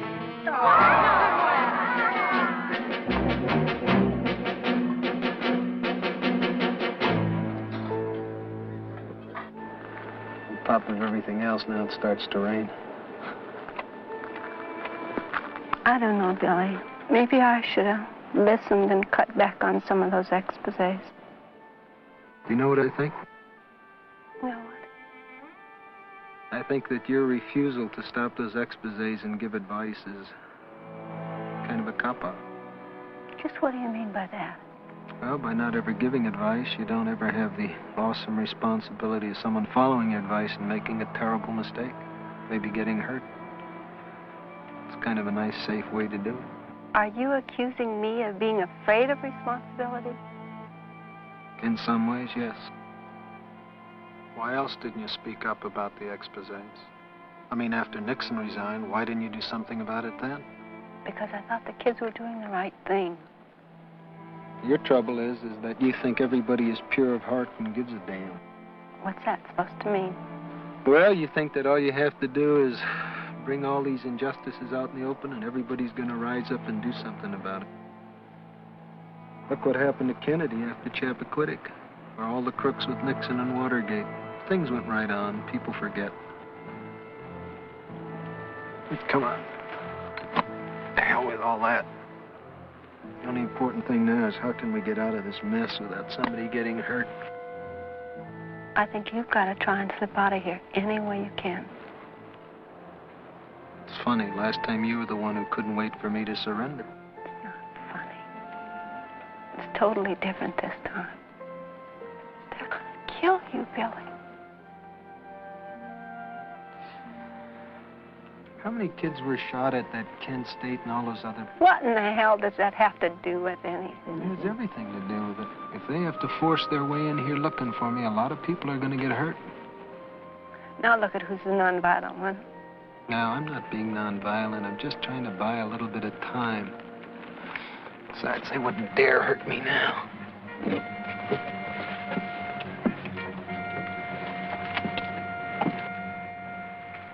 Carl! Don't anybody move. All right, I'll surrender peaceably if I have the governor's personal word that you'll take all these troops, Move off the campus and clear out of the reservation. Those are the governor's orders. We're to pull out just as soon as you're in jail. That's the deal, Billy. You heard it personally? That's right, Billy. I was there. All right. I'll be down shortly.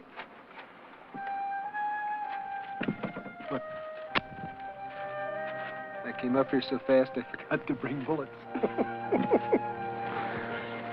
Come on, they wouldn't dare do something me now. It'd be much too obvious. I'm sorry, Carl, but this warrant's from the state's attorney general. He's under state custody. The hell he is.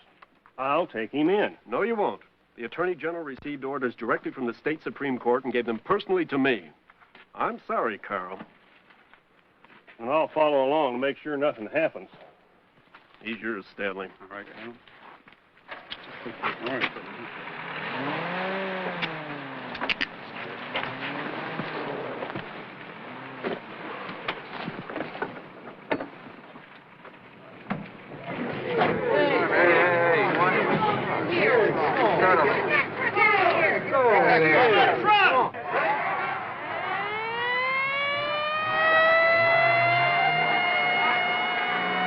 Are you going to move that truck or am I? Now move it! Sergeant, do you think we have someone who can do something about this?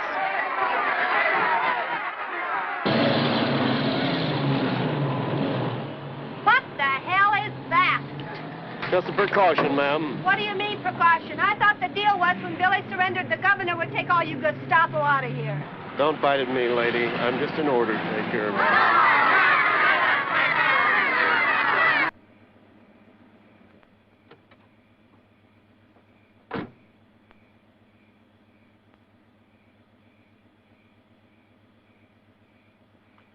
All right, go ahead and take your leak. I never said I had to take a leak. Regulations.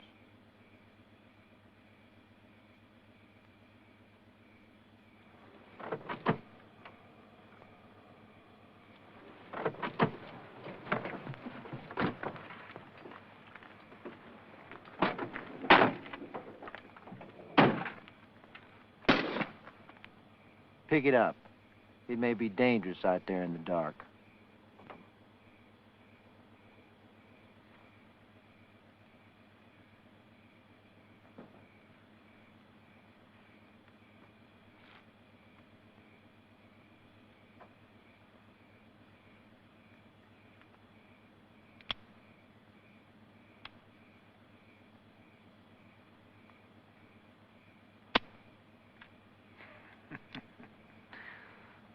Now, that's the funniest thing. You know, one time, I don't remember where, somebody told me that if at any time I was ever arrested and they gave me a handgun and said something about taking a leak.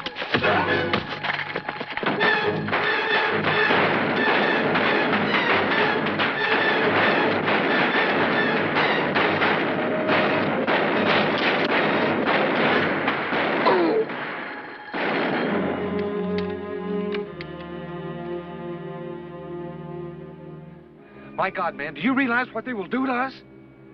Shut up and fan out. I'm not going out in the dark after him. Are you nuts? To hell with you. I know I hit him. Fan out! Move it!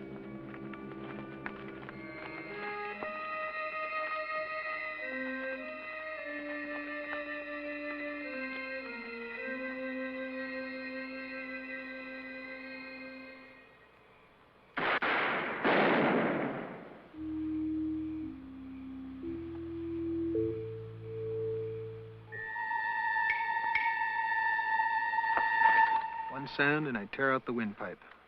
Now get your handgun out and bring it up to me very easy.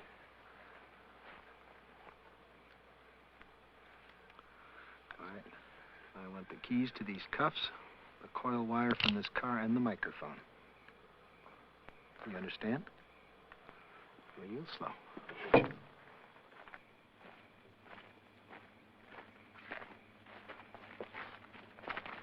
Well, did you see anything? No, sir. Not a damn sign. Yes, there is. This looks like blood. Turn on the headlights, Ed. Swing it over here.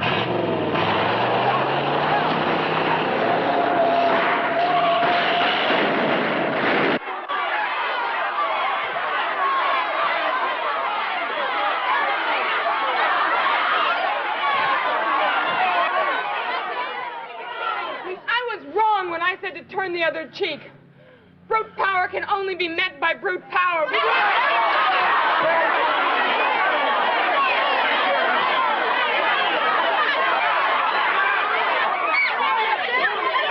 Better than that, we can bomb the dam, or even blackmail.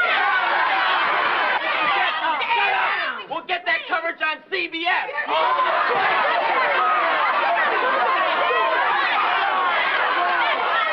Oh, no. Get out of here! Get out!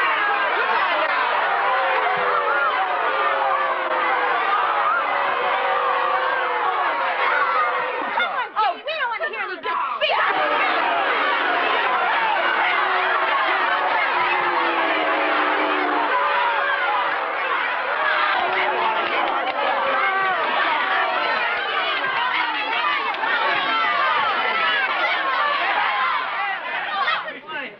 Now, Jean built this school without any help from us, and she does Right. not need any help from us to rip it down.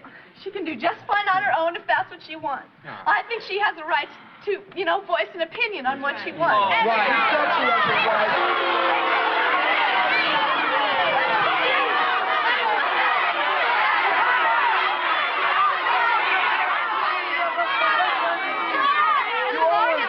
As long as this is the end of our dream and the end of our school, I think we should let Jean talk.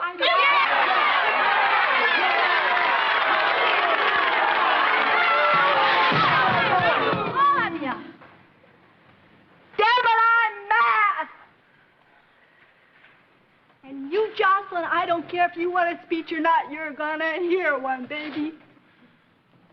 I've never asked for one thing from one of you in this school in my life, and damn it, I'm gonna ask now. I've decided this minute after sitting here and watching you guys, I'm going to stop giving, and I'm going to demand that you give me 5 minutes of your lousy time. And believe me right now, it's plenty lousy. I can tell you, I can promise you, if the cop that came in to this room that shot Billy Jack, I'd shoot him. I'd shoot him. I know that. But God help me, he's not here now, so I don't have to, and I can think a little bit. Now, we could go out there. Some of us would get shot. A few of you would get killed. You maybe, Jocelyn. You can die now if you want to. Go ahead. What's a lie? It's easy. You can make them like that, right? Dying is a big step.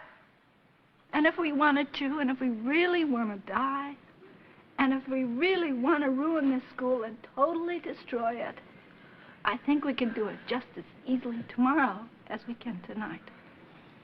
And it may give us a chance to find out why we're doing this. What's this happening for? My feeling is, and I know right now it doesn't mean a damn thing to any of you, but I'm going to say it anyway. I feel that right now this is our crucial test. Oh, we're all big mouths. We got great mouths in telling what this great love we have here and what it means. And boy, this whole school is really built on it, isn't it? I saw it tonight. It's beautiful. Just gorgeous. Well, the question is, can this great love withstand what they're doing to us out there right now? Or is that brute violence the thing that's going to overcome the world?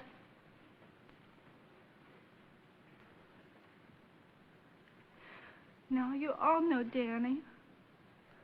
And you know the tremendous love and time Carol has put in to what everyone told us was an absolutely hopeless case. She has been working for over 1 month to try and teach him a song because he's wanted to come up here on this stage like you big guys, you big shots, and sing.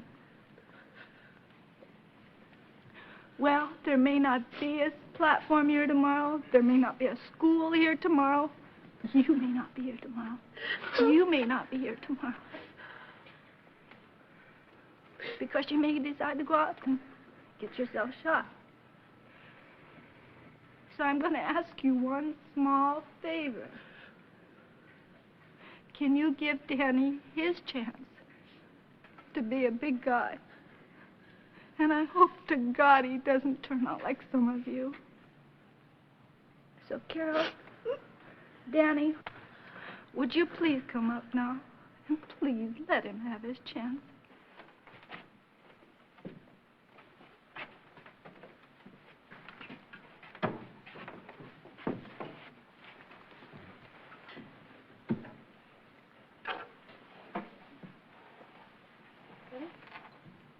You want to start us off? I saw the ships come sailing in on Christmas Day, on Christmas Day. I saw 3 ships come sailing in on Christmas Day in the morning. And all the angels in heaven shall sing on Christmas Day, on Christmas Day. And all the angels in heaven shall sing on Christmas Day in the morning. And all the souls on earth shall sing Christmas Day, on Christmas Day. And all the souls on earth shall sing on Christmas Day in the morning.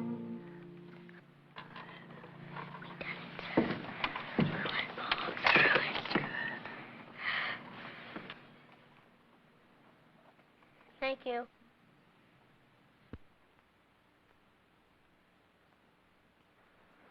I'm well aware of that, but ask for him anyway. I don't give a damn. We need some help. All right. Well, they won't pull out. We're trying to ask for federal marshals. Has anybody gotten through to the governor yet? Gene, I've been trying to get him all afternoon. No, he doesn't have time for a phone call. But look at him. He's acting like the Archangel Gabriel. So I pledge to you that while we will never provoke any confrontation... Damn you, liar! Never surrender 1 square foot of this state to any lawless anarchists. Wherever the first firebomb is thrown, wherever the first brick is thrown, wherever the first house is set on fire, then we will make our move. I have been in contact with Washington and have been promised full support. Well, so much for any hope of getting the federal marshals. And to every citizen in this state, let me be perfectly clear. We will move with everything in our power to protect all life and property. Would you believe it? This has been a remote telecast direct from the governor's office here at the state capitol. God above, how can they be so stupid? No, it's not stupid. It's a well thought out plan.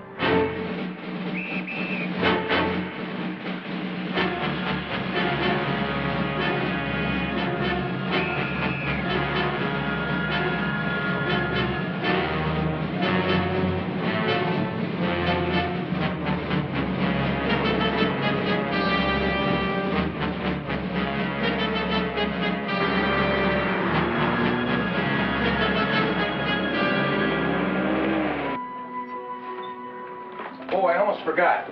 Call Joe, tell him I won't be into work for 3 or 4 more days. Please be careful. Don't worry, for God's sakes.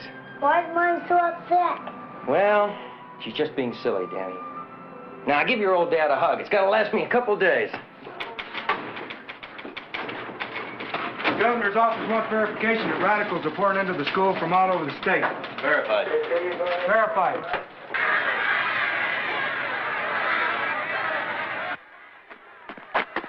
All right. Now, it's your job to cover the hill. Any kid comes up from the school, you warn him once. You fire a warning shot in the air, and then you shoot to kill. Now, they got snipers all over the place out there. Is that clear? Do you understand that? Does he really expect us to shoot college kids? You're damn right. Their snipers will hit you without batting an eye. Pardon me for sounding stupid, but what are we shooting them for?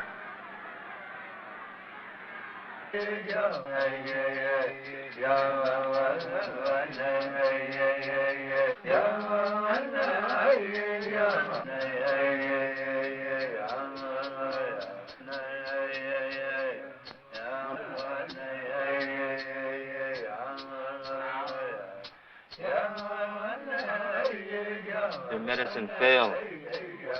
Those bullets are killing you.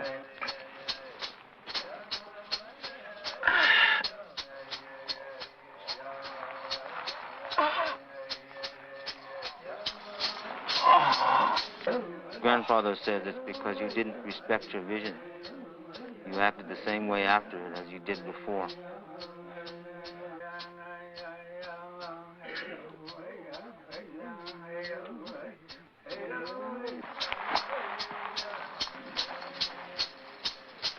Grandfather is right. But we still have to stop them. But they're gonna try to kill Jane.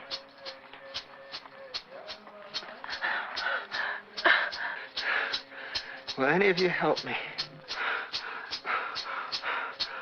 Please. I can't do it alone.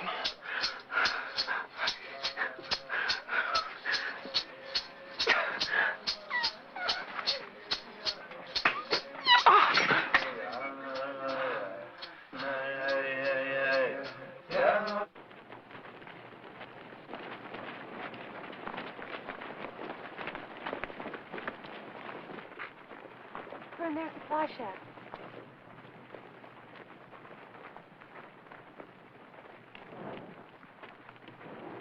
The military has Have any now of you guys seen sealed off Danny? the school and the entire... Please, have any of you seen Danny? No. Yeah, I think I saw him run back towards the girl's dorm. Actually going on, or to communicate directly with anyone at the school. Has Danny come through here? You mean little Danny? Yes. Yeah, well, I think I saw him go down to the bonfire. Carol, you can't go down there. I have to. I have to find Danny. Carol, please.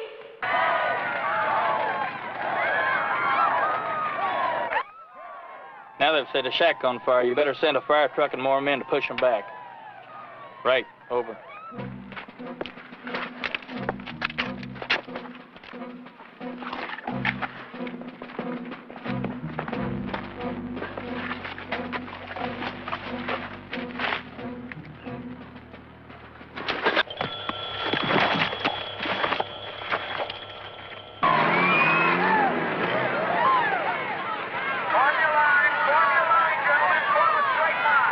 This is Jean Roberts at the Freedom School. I have urgent information that can stop all this. Tell the governor he's got to get on the phone now. Wasn't that a sniper? Sure looks like it. Well, why didn't you fire back? I'm not doing anything till I get my orders. Why don't you just go call an ambulance? Governor? Yes, any kind of statement from you will calm things down considerably. Would you please let me go out and tell them anything direct from you? If the students draw back and seal themselves in the dormitory, then I'll pull back the militia. If not, we'll stop this at all costs. Well, you pull back your militia and I'll get the kids inside. God above, at least give me that chance.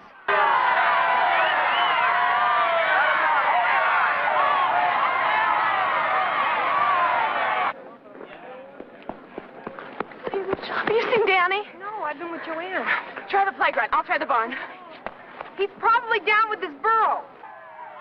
General, there is a sniper.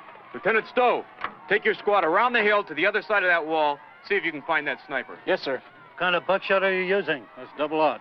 That's equivalent to .838 caliber, sir. I know what it's equivalent to. If it'll kill deer, it'll kill those bastards.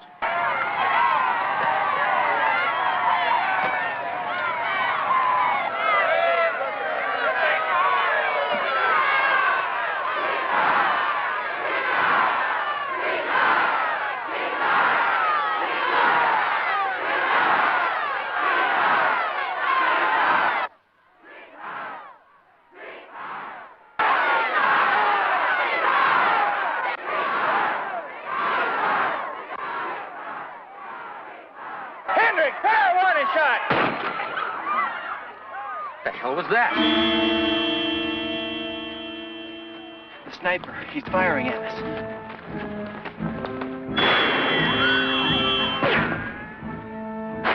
God, they're really shooting at us. This is Sergeant Tibbs at the north wall. Been fired on by a sniper. One man's been hit. Over. They're firing on all sides, sir. Damn it, the hell return fire. All state troopers, fire at will.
The damn air, mister.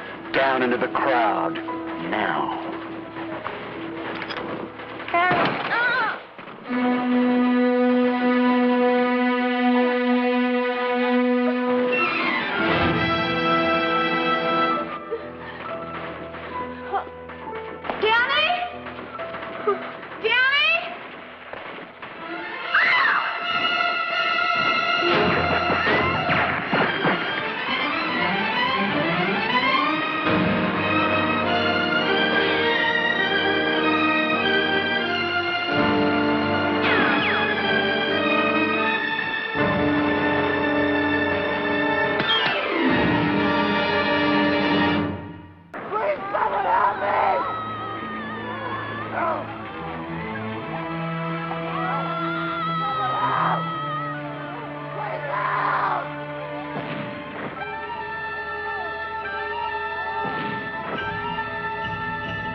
What the hell?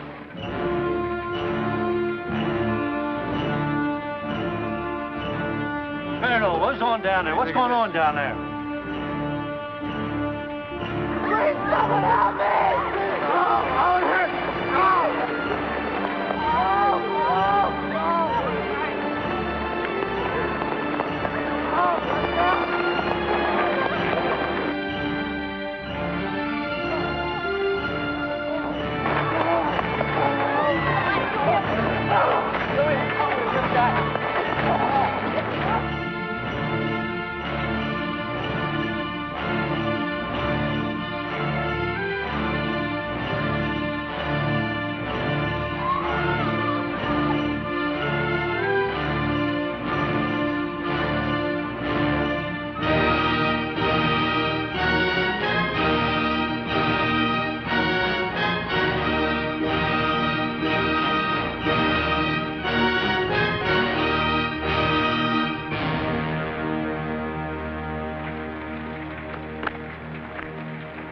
Under authority of the Treaty of 1868, I am arresting you for being illegally on Indian land.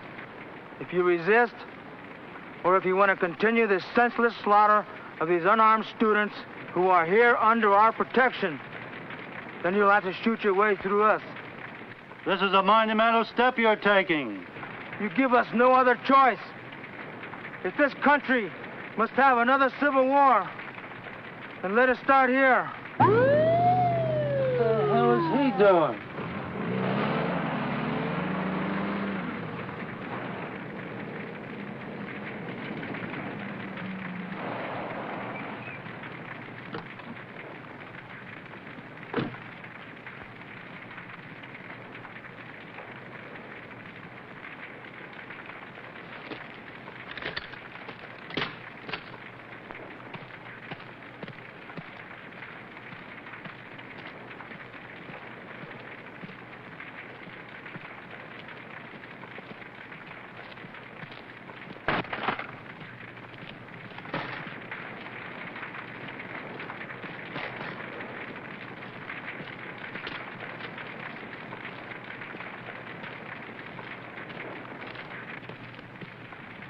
All right. I'll notify the governor.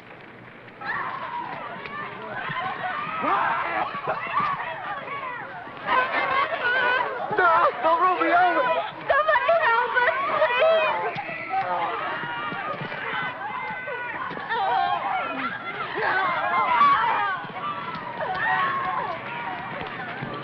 Now we're pulling out. You should have been here tonight, old buddy. We got a couple of them.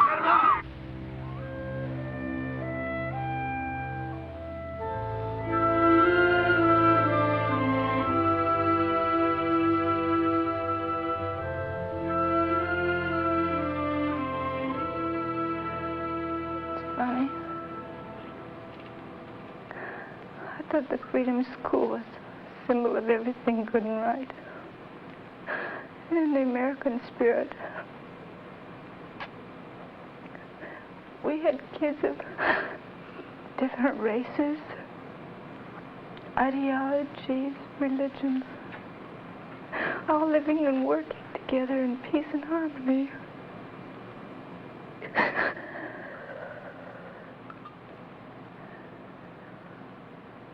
But all the kids at the school, they really want you back. Aren't you going to open it again? It's not the kids. It's the townspeople. They not only supported the shooting, but if you can believe it, they were actually happy about it.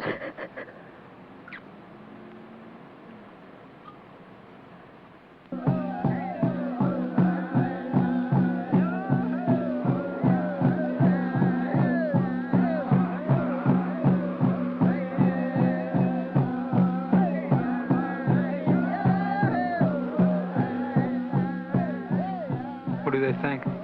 Will he come back, or is he dead yet? No, not yet. Some of the old men say that he's lost the will to live. Go see if you can find Jean, get her up there.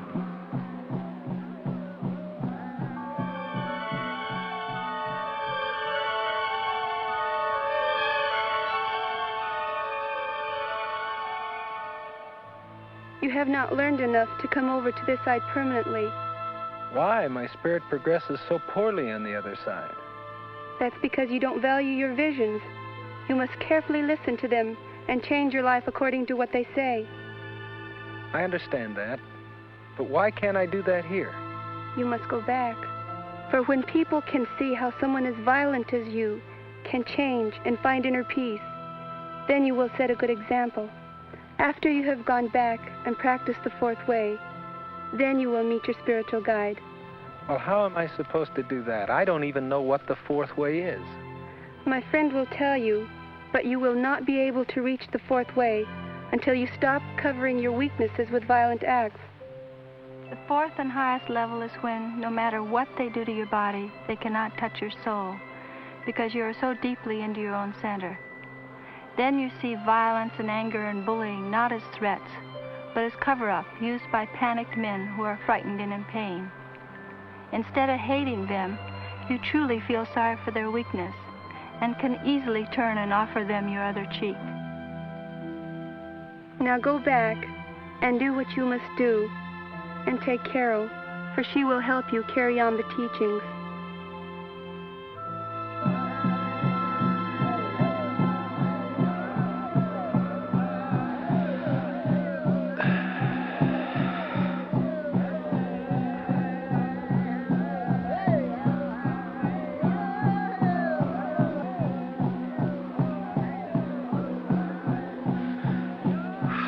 Kids. I don't know. I haven't been back there yet. What do you mean you haven't been back there? You mean you haven't been back to the school? Why not? Don't they need your help getting the whole thing started again? You mean you really want to go through all that again? Are you telling me you're quitting? Look over there.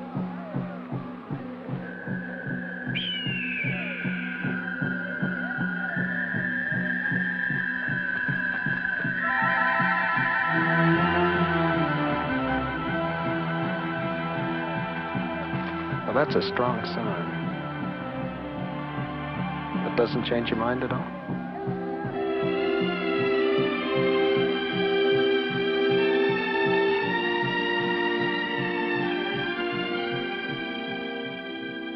Tomorrow, all over the world, kids are going to march to rebuild the school. We're going to try to start other schools all over, just like you've done for us here. Instead of stopping the exposés, we've got to work harder now than ever.